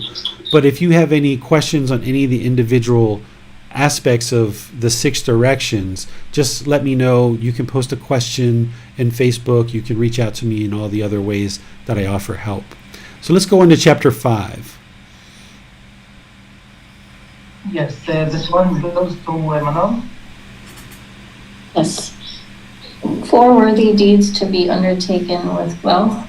Householder, with wealth acquired by energetic striving, amassed by the strength of his arms, earned by the sweat of his brow, righteous wealth righteously gained, the noble disciple undertakes 4 worthy deeds. What for? 1. Here, householder, with wealth acquired by energetic striving, amassed by the strength of his arms, earned by the sweat of his brow, righteous wealth righteously gained. The noble disciple makes himself content and pleased, and properly maintains himself in contentedness. He makes his parents content and pleased, and properly maintains them in contentedness. He makes his wife and children, his slaves, workers, and servants content and pleased, and properly maintains them in contentedness. He makes his friends and companions content and pleased, and properly maintains them in contentedness. This is the first case of wealth that has gone to good use, that has been properly utilized and used for a worthy cause. 2, again, this wealth acquired by energetic striving, amassed by the strength of his arms, earned by the sweat of his brow, righteous wealth righteously gained. The noble disciple makes provisions against the losses that might arise from fire, floods, kings, thieves, or displeasing heirs. He makes himself secure against them. This is the second case of wealth that has gone to good use, that has been properly employed and used for a worthy cause. 3, again, this wealth acquired by energetic striving, amassed by the strength of his arms, earned by the sweat of his brow, righteous wealth righteously gained. The noble disciple makes the 5 offerings to relatives, guests, ancestors, the king, and the deities. This is the third case of wealth that has gone to good use, that has been properly employed and used for a worthy cause. There's another one here, Manon. Sure. 4, Again, with wealth acquired by energetic striving, amassed by the strength of his arms, earned by the sweat of his brow, righteous wealth, righteously gained, the noble disciple establishes an uplifting offering of alms, a donation, an offering that is heavenly, resulting in contentedness, conducive to heaven. To those ascetics and Brahmins who refrain from intoxication and heedlessness, who are settled in patience and mildness, who tame the mind, calm the mind, and train the mind for nibbana, enlightenment. This is the fourth case of wealth that has gone to good use, that has been properly employed and used for a worthy cause. These householder are the four worthy deeds that the noble disciple undertakes with wealth acquired by energetic striving, amassed by the strength of his arms, earned by the sweat of his brow, righteous wealth, righteously gained. But when anyone exhausts wealth on these four worthy deeds, that wealth is said to have gone to good use, to have been properly used, to have been utilized for a worthy cause. Okay, thank you, Manal. So the previous chapter that we didn't discuss all the way, it ends with the Buddha describing that we should make offerings to people who are sharing these teachings as a way to continue them in the world and support the teachers who are sharing these teachings. So here, now he says, okay, well, how should a householder use their wealth? Because one of the things that you might think about is, where's the middle in terms of being able to provide donations and helping people who are sharing these teachings, but also attending to your particular needs. So the Buddha essentially gives you that middle for practicing generosity. He gives these four different classifications of how wealth should be used. And first, he essentially talks about maintaining your own contentedness, ensuring that you have what you need to sustain your life: food, water, clothing, shelter, and medical supplies, essentially. And then he talks about your life partner, your children, and your workers, the people around you, because these are the people who are supporting you and encouraging you and helping you in life. Without your life partner, your children, your employees, for example, and people who are supporting your work, then you wouldn't be able to continue to make an income. So he says, make sure all those people are taken care of first. Then he says the second group of people are essentially making sure that your wealth is protected from fire, floods, kings, thieves, displeasing heirs, right? And that's ensure that you're protecting your wealth. And then the third one, he talks about ensuring that our relatives, our guests, our ancestors, the king, which you can think of as like the government, taxes and stuff. And he also talks about deities here. He mentions it. It's the one place that I've seen him mention that. So he talks about that there. And then the fourth one, which I think is really telling of Gotama Buddha, he says, okay, this is where, once all those other things are satisfied, this is where you can practice generosity towards the teachers who are sharing these teachings.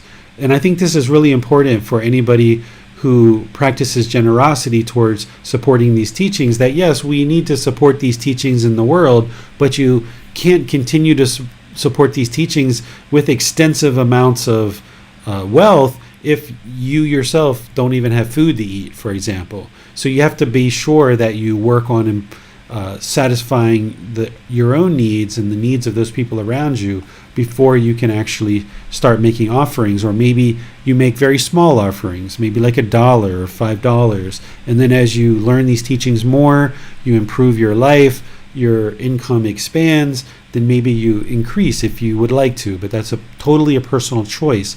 But I think this is really telling of the Buddha, because as I mentioned at the beginning of class, a teacher who's sharing these teachings, they're not doing it for their own benefit. They're not doing it to line their pockets or become a millionaire. The Buddha was already super rich as the next king in his kingdom, that he wasn't interested in money. He was just interested in sustaining his life and sharing these teachings in the world. And you should see that as part of anybody's practice who's sharing these teachings. If you're seeing a religious leader with Rolls Royces and private jets and Rolex watches and mansions and multiple mansions, that's all wealth that's being absorbed for their own sensual desires. It's not being put to good use to actually support and use the teachings in the world and continue the teachings in the world. So anybody who's really practicing these teachings closely, and those people that we would like to support are the ones that the Buddha is talking about here, where he says those who are settled in patience, in mildness, who tame the mind, calm the mind, and train the mind for nibbana. So if somebody's unrestrained and indulging in all of these worldly possessions, then they're not restraining the mind and practicing for nibbana. So anybody who you support, you should look at their practice and see how they're practicing. You know, are they really using the funds for wholesome things to continue to share the teachings in the world, or are they using those funds for absorbing in material possessions? So that's really important, and ensure that you take care of yourself and other people around you as you look to also practice generosity to continue these teachings in the world. Any questions on this one? No questions for this one, teacher. All right, so let's go to number 6, repaying one's mother and father. This one we actually might be able to skip because it was taught in volume 1 in the group learning program. Does anybody have any questions about this one? Are there any questions? It doesn't seem to be a question for this chapter, teacher. Okay, this one essentially boils down to practicing true love. Is, really honoring and respecting your parents for the birth that they've given you, and ensuring that if they are unwise, if they are not practicing the good wholesome teachings that would lead them to an improved life, that we find humble ways in order to help and settle them in the teachings. And that can be more challenging in some situations and less challenging in other situations. The more enlightened that you are, the easier it will be to share these teachings with others along the path. And if you have craving, desire, attachment towards your parents, then it will be very difficult for you to share these teachings with them. And if they're not open to learning, it would be very challenging too. So the Buddha essentially says, if you've tried to offer these teachings and they're just not practicing essentially, then you've done enough to repay them for this debt of gratitude for giving you this human birth. So if you have craving, desire, attachment towards sharing these teachings with your parents, you're going to need to extinguish that in order to attain enlightenment. But the Buddha always teaches to be respectful and polite towards our parents, and that's essentially what he's teaching here. All right, so let's go to number 7. I think this one's an interesting one. If someone would like to read it. They're all interesting, but this is one we haven't seen yet. Affection and hatred are born. 1. Affection born from affection. Here, monks, one person is desirable, lovable, and agreeable to another. Others treat that person in a way that is desirable, lovable, and agreeable. It occurs to the latter. Others treat that person who is desirable, lovable, and agreeable to me in a way that is desirable, lovable, and agreeable. He thus feels affection for them. It is in this way that affection is born from affection. 2. Hatred born from affection. Here, monks, one person is desirable, lovable, and agreeable to another. Others treat that person in a way that is undesirable, unlovable, and disagreeable. It occurs to the latter. Others treat that person who is desirable, lovable, and agreeable to me in a way that is undesirable, unlovable, and disagreeable. He thus feels hatred for them, and it is in this way that hatred is born from affection. 3. Affection born from hatred. Here, monks, one person is undesirable, unlovable, and disagreeable to another. Others treat that person in a way that is undesirable, unlovable, and disagreeable. It occurs to the latter. Others treat that person who is undesirable, unlovable, and disagreeable to me in a way that is undesirable, unlovable, and disagreeable. He thus feels affection for them. It is in this way that affection is born from hatred. 4. Hatred born from hatred. Here, monks, one person is undesirable, unlovable, and disagreeable to another. Others treat that person in a way that is desirable, lovable, and agreeable. It occurs to the latter. Others treat that person who is undesirable, unlovable, and disagreeable to me in a way that is desirable, lovable, and agreeable. He thus feels hatred for them. It is in this way that hatred is born from hatred. Okay, thank you, Holly. I explain this here in the explanation using, person A and person other people, and I think that this really helps to explain what the Buddha is talking about here, which is essentially how your mind can be influenced towards affection or hatred based on how other people feel. So if there's a person A and you feel affection towards that person, and other people feel affection towards person A, you might have affection towards these other people because they have affection towards person A. And that's affection born out of affection. But there can be this hatred born out of affection too. Whereas if you consider person A to be desirable, lovely, and agreeable, but other people consider that person to be undesirable, unlovable, and disagreeable, because of your affection for person A, you might actually start hating these other people over here. And we shouldn't do that. We should have loving kindness and compassion for all beings. That's actually going to hinder your progress if you allow another person's hatred for someone who you have loving kindness for to then develop hatred towards those people. So you've got to be on the lookout for that, because particularly if you have craving, desire, attachment, then this can create this situation. So let's say, for example, you have a son or a daughter and their boyfriend or girlfriend likes them and sees them as being a good person, and now you like their boyfriend or girlfriend because they like your son or daughter. But now say their boyfriend or girlfriend breaks up with them and they no longer like your son and daughter. You might start hating their boyfriend or girlfriend because they now broke up with your son or daughter. And you see your son or daughter that is sad and lonely and bored, and now because of your affection for your son or daughter, you start hating their girlfriend or their boyfriend. And what the Buddha is teaching is that we should have loving kindness and compassion for all beings, not allow our inner feelings to be based on other people.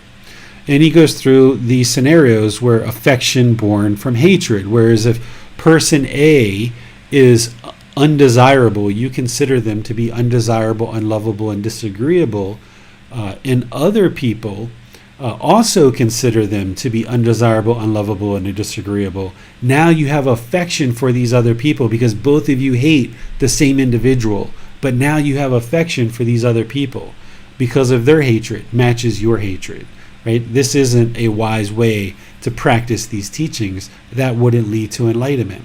And then lastly, he talks about hatred born from hatred, is when person A, you consider them to be undesirable, unlovable, and disagreeable, and then other people consider person A to be desirable, lovable, and agreeable. They like person A, but you hate person A. And now, because you hate person A and these other people like person A, you start hating these other people because they like somebody that you hate. This is hatred born out of hatred. So we need to practice in a way that we don't allow hatred to arise in the mind based on how other people feel. And we also don't allow affection to arise in the mind based on how other people feel. But instead, we're neutral. We practice loving kindness and compassion for all beings, regardless of how their mind may or may not have hatred towards other people. Looks like we have a question on this one. Yes, Holly has her hand raised. Let's go for her. Hey, I just wanted to clarify. I think the first time I read this, I was a little bit confused in thinking that it was the affection or the hatred born out of the situation was for the original person. But now hearing you explain it, it's more clear. It's the other people that we're talking about. Right. It doesn't have anything to do with the person, the original person A. It doesn't have anything to do with that person, but yet it does because of because of the person's craving, desire, attachment towards person A. Mm-hmm. If somebody else feels affection for person A, then we feel affection for these other people. But if we have affection for person A and these other people hate person A, then we start hating that person. So it doesn't have anything to do with that person. It really has to do with your craving, desire, attachment in your own mind, that you're forming feelings towards these other people based on your craving, desire, attachment towards person A. Thank you, teacher. Yeah, it's really deep, right? You have to wrap your mind around it, and it's like, whoa, this Buddha was quite intelligent. He was pretty wise in the way he explains things. All right. Any other questions on that one?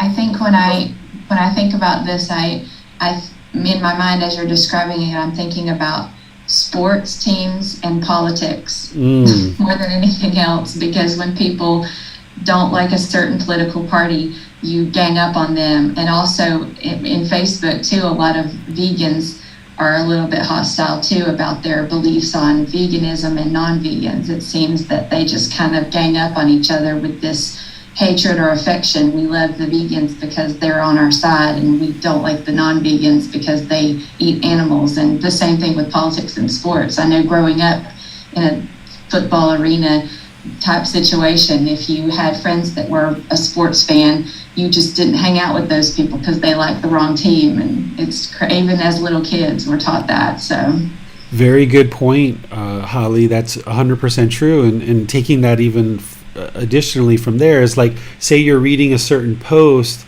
and somebody comments in a lovely way, but then somebody becomes hateful towards that person. Then you sometimes see somebody else attack that third person because they attacked the first person, right? And this just keeps the hatred just continuing flying in the world, and it's just more and more and more and more hatred. So the Buddha is kind of bringing this to your attention of what the mind can do. He doesn't actually teach, if I remember correctly down here, it might be beyond this or it might be above this. I didn't go back and look at this, but what I'm sharing with you is, by you knowing this of how the mind functions, now when you observe that happening, you can cut it off and let it go. So if you notice that you have affection for somebody because they have affection for someone that you're affectionate towards, you should cut that off and just be like, no, I should just have loving kindness and compassion for this person just because they're a human being. Or if you see that somebody is hating on somebody that you have strong feelings towards, don't hate them back. Still have loving kindness and compassion for them. So this will really help you in your practice if you observe your mind starting to form opinions and feelings towards other people based on people that they have, that you have mutually involved in your life. So yeah, this can be really helpful for you. Just love, kindness, compassion for everybody. All right, chapter 8. Yes, the next volunteer is Marcia. All right, Marcia. Can you hear me? I've just unmuted myself. Yes, we can. Okay. The foremost, the best, the distinguished, the supreme, and the finest householder. Householder, the one enjoying sensual pleasures, who seeks wealth righteously, without violence, and makes himself joyful and pleased, and shares it, and does meritorious deeds, and uses that wealth without being tied to it, obsessed with it, and blindly absorbed in it. Seeing the danger in it and understanding the escape, he may be praised on 4 grounds. The first ground on which he may be praised is that he seeks wealth righteously, without violence. The second ground on which he may be praised is that he makes himself joyful and pleased. The second ground on which he may be praised is that he shares the wealth and does meritorious deeds. The fourth ground on the fourth ground on which he may be praised is that he uses that wealth without being tied to it, obsessed with it, and blindly absorbed in it, seeing the danger in it and understanding the escape. This person who enjoys sensual pleasures may be praised on these 4 grounds. This householder is the foremost, the best, the distinguished, the supreme, and the finest kind of person who enjoys sensual pleasures. Just as from a cow comes milk, from milk curd, from curd butter, from butter ghee, and from ghee comes cream of ghee, which is reckoned the foremost of all these. So too, this kind of person who enjoys sensual pleasures is the foremost, the best, the distinguished, the supreme, and the finest of all those who seek wealth righteously, without violence and having obtained it. Makes himself joyful and pleased and shares the wealth and does meritorious deeds and uses that wealth without being tied to it, obsessed with it, and blindly absorbed in it, seeing the danger in it and understanding the escape. Wonderful. Thank you, Marcia. So here, the Buddha is describing household practitioners. And here, he's talking about wealth and money, because as we know, this can be an enormous craving for a lot of people. During the Buddha's lifetime, the ordained practitioners weren't allowed to have any kind of gold or silver or land or any kind of material objects that were connected to any kind of wealth. The Buddha wouldn't allow them to accept those offerings, and that's what he taught.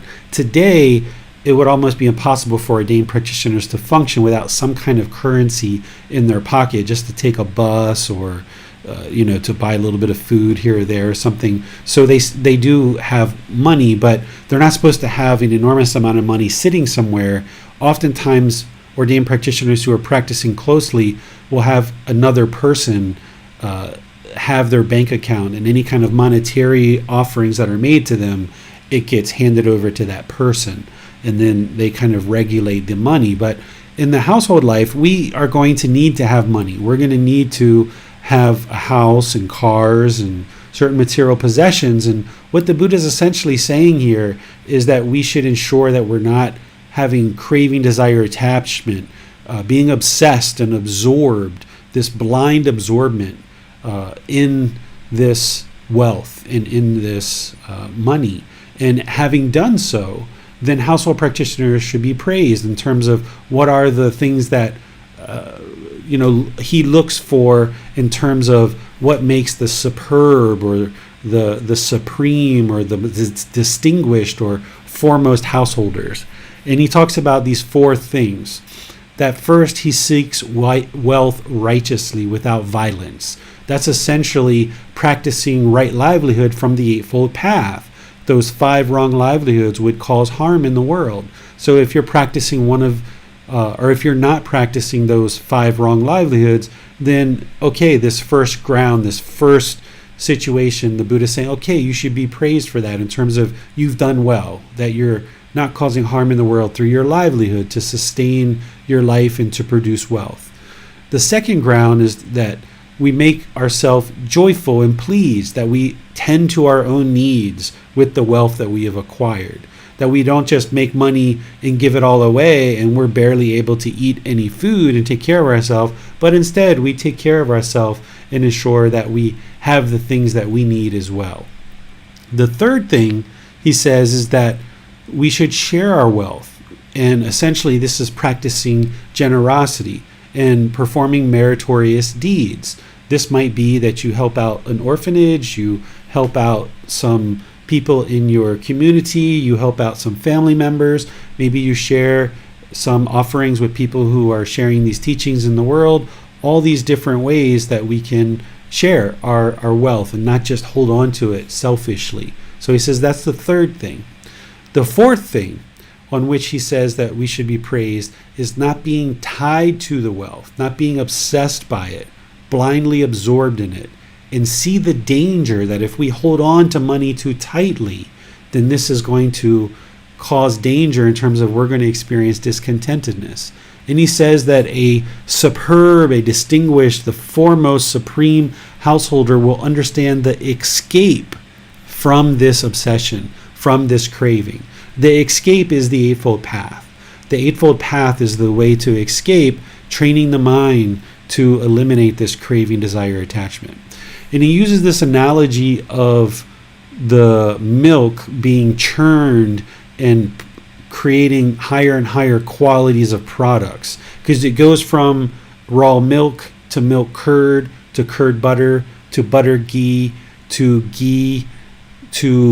cream of ghee. This is kind of processing the milk to make it higher and higher quality. And the Buddha is talking about that in relationship to household practitioners, that as we get further and further away from this craving, desire, attachment to hold on to money and this obsession, we become more and more pure. We become more and more higher quality of practitioner.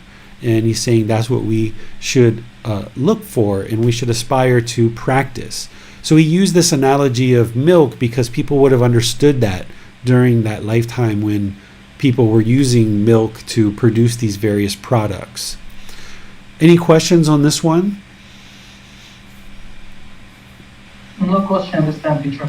Okay, so we have number 9 here. This one's pretty long. I'm not sure that we're going to be able to read all of this one, but essentially what the Buddha is talking about here is how we can experience welfare and peacefulness in this present life. And he gives us 4 kind of things that we should look to practice. One is accomplishment and initiative. This is ensuring that we're very skilled in our work, that whatever livelihood we select, we should apply dedication and effort to become skillful and diligent in practicing that livelihood. So that if we were a profession and we had a certain career and we were just kind of like lackadaisical and didn't really provide any real value in our career, this is going to produce problems in our life, that we're not really applying our effort and energy towards developing our career and providing a good service to in our profession. So he calls this accomplishment and initiative. Then he talks about accomplishment and protection, that if we have protection in terms of protecting the wealth that we've acquired, then this will kind of help the mind be at ease. So practicing our profession well will help the mind be at ease, because if you're in a certain profession and you're not really applying your best intentions to perform that profession well, your mind's going to be discontent. Same likewise, if you're not protecting the wealth that you've acquired and it's being stolen from you, or it's being diminished through these things that he talks about, fire and flood and thieves and displeasing heirs, your mind's going to not be at ease because the wealth that you're acquiring isn't really well protected.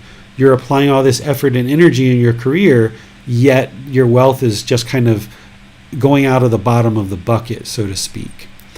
Then he says another thing that can lead to our peace and welfare in this life is that we select wholesome friends, ensuring that our friends and associates are virtuous, practicing good, wholesome qualities, and that we also listen to our elders and learn the wisdom of our elders. This is really important. He goes into a lot of detail about that. Then he talks about a balanced living, which is really interesting because during his lifetime, people had income and people had expenditures. And if you've ever been in massive amount of debt, or even any kind of debt, then you know the pressure of having to perform and pay those bills every month and pay the interest, and being maybe fearful that you're going to lose your house or lose your cars or lose certain things in your life that you need. So here, when the Buddha talks about balanced living, he talks about ensuring that your income is higher than your expenses.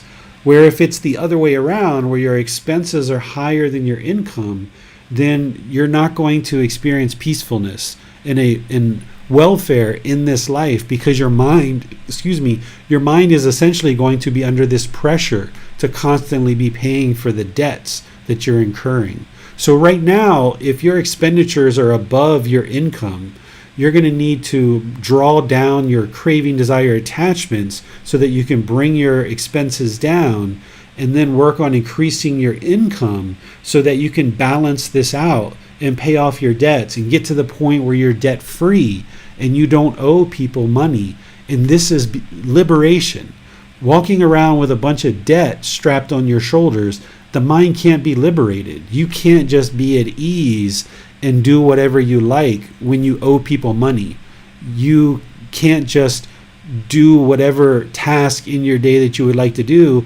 You have to generate a certain amount of money in a given month, or else people are going to come and take your car or take your house or take other things in your life, or maybe you even go to jail in some situations. So in order to relieve this pressure and live at ease, the Buddha describes having your income above your expenditures, and that would be balanced living.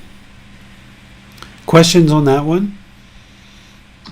Teacher David, I was wondering if, I don't know if there's an answer to this question that's in the mind, but what if to a certain degree the mind just views the modern living sort of constraints of living with money as purely transactional?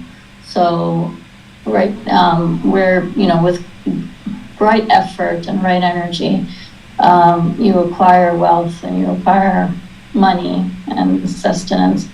You apply generosity to make sure you give away certain amounts of money, and you ensure that the welfare of your parents and your siblings and whomever is in need for money, that you offer them help. But at the end of the day, it's just a lot of money going from here to there. So, and certain times I feel in the mind that it's a binding way of living to be using money and constantly having the transaction, and then embedded in that transaction is, hey, I give you X amount of dollars, then this is what I get in return from a merchant. Or if I earn this much amount, it's because I did X amount of action. So at the end of there may not be a clear answer for this, but oftentimes the mind sees money just going from one place to another, and it's so transactional that it seems almost pointless. That's actually the best way to look at it, Manol, is that it is pointless. That we need to have this currency in our life. It's kind of like an accounting system that we apply this much effort and therefore we can acquire the goods that we need. But if we become to the point where we're obsessed or craving or doing kind of like what you were saying, where like, okay, I'm giving this much money, so I should get this back. And that should be either equal or higher value. And oftentimes if people are giving money, they want a higher value and they want to constantly grow the money. And it keeps being this craving and obsession in the mind, where sometimes what the Buddha is teaching about generosity and eliminating selfishness is that we give money just for the sake of giving money, that we don't want anything in return, but instead we just share with others. And the way that I've viewed money is I view it like oil, or I view it like water, that it just flows. That there are certain things that I need to do in life. I need to eat food. I need to drive from point A to point B. I need to have clothing. This money that lands in my hand, it's just the oil that I put on the situation to make this event happen for me. It's not something that I'm trying to accumulate in the bank account in order to have some kind of ego or pride or arrogance that there's a certain amount of money in the bank, but instead it's just like water that, it just kind of flows in order to allow me to accomplish certain things that I need to accomplish in this life. The money itself isn't the problem. The problem is when the mind wants it and craves it and obsesses over it. And then by practicing generosity, that's what helps to alleviate that. And that's why it's part of the Buddhist teachings, is to train the mind to let it go and not hold on to it so tightly. So if you just view money as water, as oil, or almost just like as an energy that you exert a certain amount of work, you end up acquiring a certain amount of currency, and then you apply this currency to go over here in order for you to facilitate whatever it is you would like to facilitate. And you just look at it as money flowing, water flowing, oil flowing, energy flowing from one source to the next. It just facilitates our continuation in this world rather than trying to hold on to it and acquire any particular amount in the bank. If you've got your life situated where your income exceeds your expenses, then it's just a matter of kind of flowing the money and putting it in the places where it needs to be in order to facilitate whatever kind of lifestyle or livelihood that you're living. Sure, thank you. Looks like Holly's got her hand up. And just based on what you just said, how would this definition and teaching of how to handle money apply to savings, like for future emergencies or things like that, as far as assessing money or accumulating money in a savings account for the future? Is that something that someone shouldn't do or shouldn't be excessive? Or if the future is unknown, is that considered fear of not having enough at some point, and maybe someone should not save as much as they have? Or how does that work into this teaching? Yeah, that's part of this balanced lifestyle. Is, he talks first about balancing your life, but then he also talks at other parts about protecting your wealth too, because it's wise to have a little bit of a nest egg in case things go wrong. One of the things that I would do is I would always make sure, when I was looking at these things closely, is I would always make sure I had enough money in the bank, whereas if I didn't acquire any money for 2 months or upwards of 6 months, if I didn't get one more dollar, one more penny, that I could still live life and be unaffected, so that I felt like, okay, if I lost my job today, then I kind of have 2 months to find another job. And I knew when I was working in the tech field, I could usually find another job in about 2 or 3 weeks. It was no problem. But then when the economy started slowing down, my skills maybe weren't as vibrant, then I kind of expanded the amount of savings that I had and kind of expanded that to like a 4 or 6 month cushion, that if I didn't get any additional dollars, I had enough to pay rent or mortgage, car payments, food, clothing, medical, for a 6 month period of time to kind of give me that cushion. So I always felt completely confident going into work every day, where some people would be very scared, very fearful of losing their job. I would walk into work each day without any fear, because I knew that if I lost my job today, or if the company went out of business today, that I had money to take care of myself and I had time to find another job. So what you're talking about, Holly, is actually a way to create peacefulness and good welfare in the mind and eliminate any kind of discontentedness. Because if you're living paycheck to paycheck and you don't know where your next meal is coming from, that can produce a lot of discontentedness in the mind. But if you can save up to a point where you've got a bit of a cushion, that can really help you. But then you would like to make sure it's not so excessive that you're obsessed about this money and the continuation of this money, but you put some aside for a rainy day, but you also look at meeting all your other needs, including practicing generosity as well. Any other questions? No more question, teacher. Okay, so I think one more chapter, yeah? Yeah.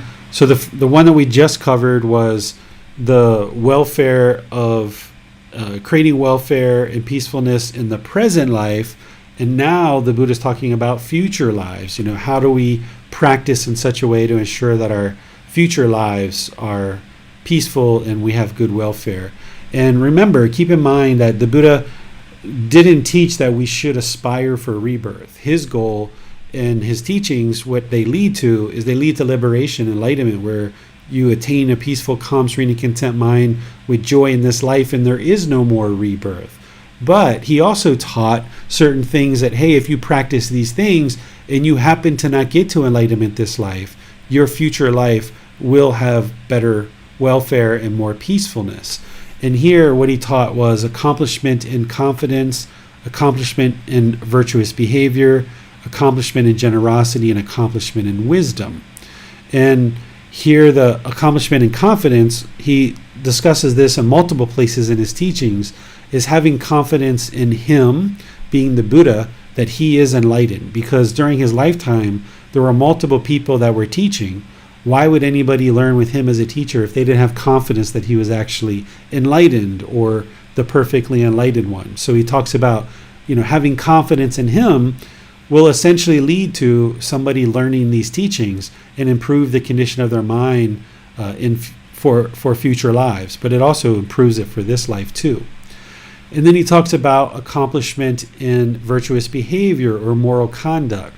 So by improving our moral conduct, that leads to a better and improved rebirth in future lives. But it also leads to peacefulness in this life too. Then he talks about accomplishment and generosity, essentially practicing where we eliminate selfishness, living open-handedly, joy and letting go, and joyful and giving and sharing. So by practicing generosity, he says, yes, this leads to an improved rebirth for future lives. But I'm sharing with you, it also leads to a better existence in this life too, because you're eliminating craving, desire, attachment. The reason why it leads to a better future life is because you're eliminating craving, desire, attachment in this life. So therefore, there's going to be less of it for you to deal with in a future life. But by eliminating craving, desire, attachment in this life, it's going to lead to more peacefulness in this life too. And then the last one, accomplishment and wisdom. This is where someone's working to learn and practice these teachings to eliminate discontentedness, learning the entire path to enlightenment, to antidote that ignorance or that unknowing of true reality. Wisdom is the antidote to that. So if somebody's practicing to develop and cultivate wisdom, it's going to lead to a better future rebirth, but it's also going to lead to a better existence in this life too. This present life, the mind is going to be in a better condition by acquiring this wisdom. That's why it leads to a better rebirth in the future, is because you're improving the condition of your mind in this life. So these are 4 things that the Buddha says that we should practice and cultivate in order to lead to a future rebirth that is going to be peaceful, but it can also be shared in the same way that these exact same 4 things are going to lead to a better existence in this present life as well. So any questions on any of these? Teacher David, question. How can you have a better rebirth in your next life? And if you're born a human in this life, the probability of being born a human in the subsequent life is very, very rare. How can you have a better conditions in your, a better rebirth and better conditions in your next life? So I'm always, I wonder about that. Yeah, so the better conditions would be, like, say, for example, we're born into a hostile family where there's lots of anger and maybe there's a lack of resources. So if we're born into, say, another human life in our next life, then if you're practicing these teachings, improving the condition of the mind, then your next rebirth, if it's in the human realm or it's in some other realm, like the heavenly realm, it's going to be in a better condition. So there's not as much anger and hostility in your family. There's maybe more access to acquire the necessities of life. So you won't be struggling as much in your next life. There are certain challenges that we've all overcome. I'm sure if I talk to each one of you, your life probably is better now than it was when you were born. So if you were born into a family that was, a little bit not as well off, or maybe lacked certain wisdom, what you've done during this life is you've consistently improved the condition of your life through making wiser and wiser decisions, which is leading to a more peaceful life in this life. But that all required a lot of work from wherever you started from in this life. Based on the family that you were born into, you've had to overcome a lot of obstacles. So if you are reborn into a human life, having practiced these teachings, and you happen to be reborn into another human life, then that rebirth in that next new family is going to be better than the rebirth that you experienced in this life. So therefore, you're kind of starting it with, better access to things that will be able to help you. So another way to say that is there'll be less obstacles for you to overcome to get to enlightenment in any subsequent rebirth, because of your practice in this life and having overcome so many obstacles. Then your next life, you won't have as many obstacles to overcome. I just was recalling how perhaps improbable it is for you to have a rebirth in the human form. That that which we just reviewed today, in fact, just being reborn. But as you say, there will be better conditions when you are reborn in whatever realm you're reborn in. The mind was just stuck in that idea of the improbability of being reborn in the human form in the next life. I wouldn't describe it as improbability. The Buddha describes it as being rare, but I wouldn't describe it as being improbable, because there certainly are beings that are being reborn into this human realm now that experienced human births in the past. So while it's rare and it doesn't happen in terms of, if you say you didn't practice these teachings and then someone died, it might take 2,000, 3,000, 5,000, 10,000, 20,000 years before that being ultimately makes it back to the human world. So it's rare in terms of it will take a really long time, but I wouldn't describe that as being improbable. So it's not like we get kind of like one human birth and that's our chance to attain enlightenment, and if we don't attain enlightenment, then we're kind of doomed forever. That's the way I think about improbability. It's more of, now that you've got this rare human birth that took you a lot of karma to build up to in order to get this human birth, okay, take advantage of this human birth and learn and practice so that if you are reborn, you'll be reborn in a better condition. But let's just say you weren't practicing and you died in this human birth, you're going to go back into the lower realms of hell, animal, and afflicted spirit. But 5,000, 10,000, 20,000 years later, you will ultimately make it back to the human realm at some point and have another experience to be able to attain enlightenment.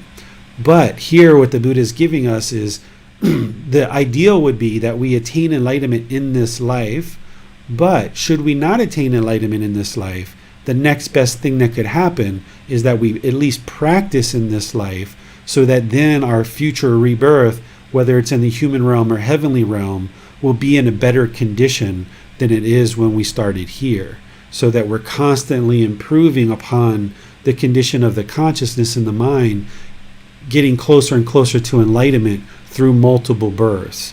And the Buddha talked about this as part of his rebirths as well, because he had countless rebirths prior to actually becoming the Buddha. And he had multiple human births before he ever became human to ultimately become a Buddha. So he constantly developed wisdom throughout all of those lives, accumulating into what ultimately became the wisdom that he taught as a Buddha. Thank you for clarifying. Yeah, you're welcome. Any other questions on this chapter or any chapters that we've discussed today? No more questions, teacher.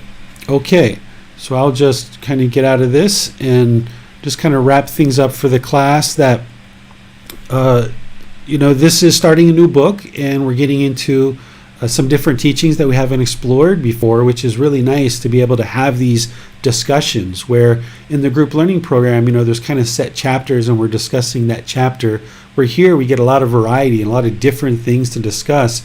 And like Manal was doing, is kind of connecting some of the teachings together and understanding how these teachings either relate or don't relate is really important as part of your practice, so that you see the overall picture of the Buddha's teachings, the whole totality of his teachings. Sometimes what the mind wants to do is kind of latch onto one teaching and look at it in isolation.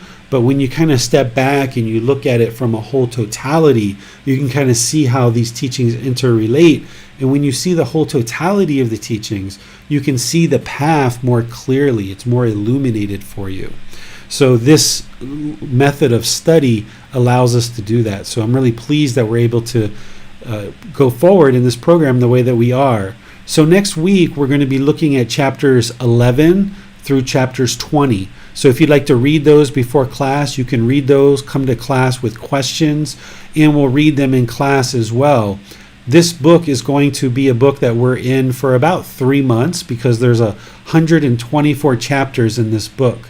So as we go through chapters by chapters, it'll take us about 12 weeks or 3 months to actually complete the whole book.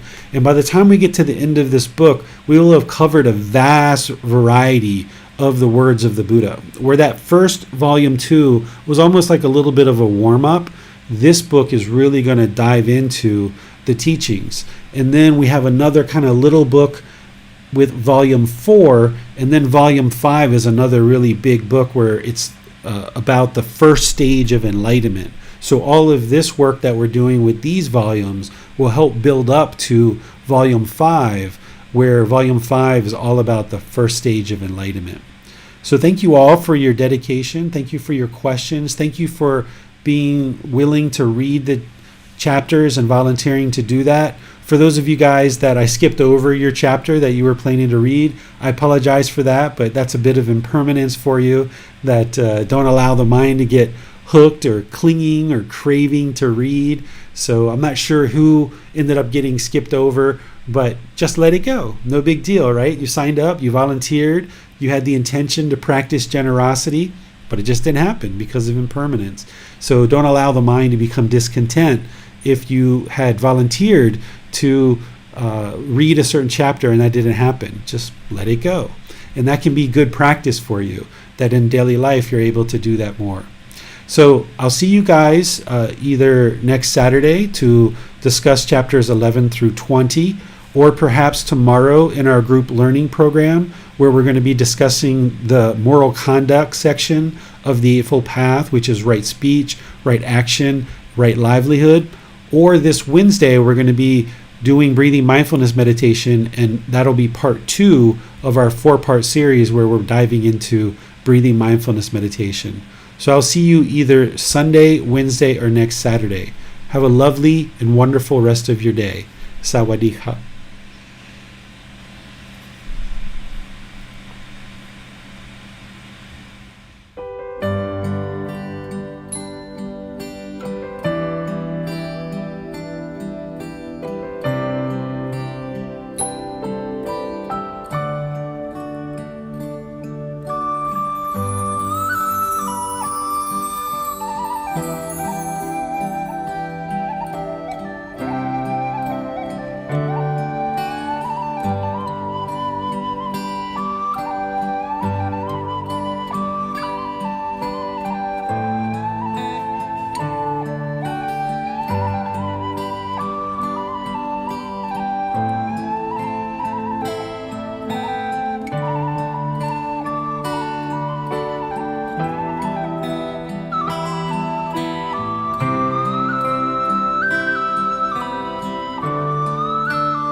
Thank you again for watching. Enjoy your meditation.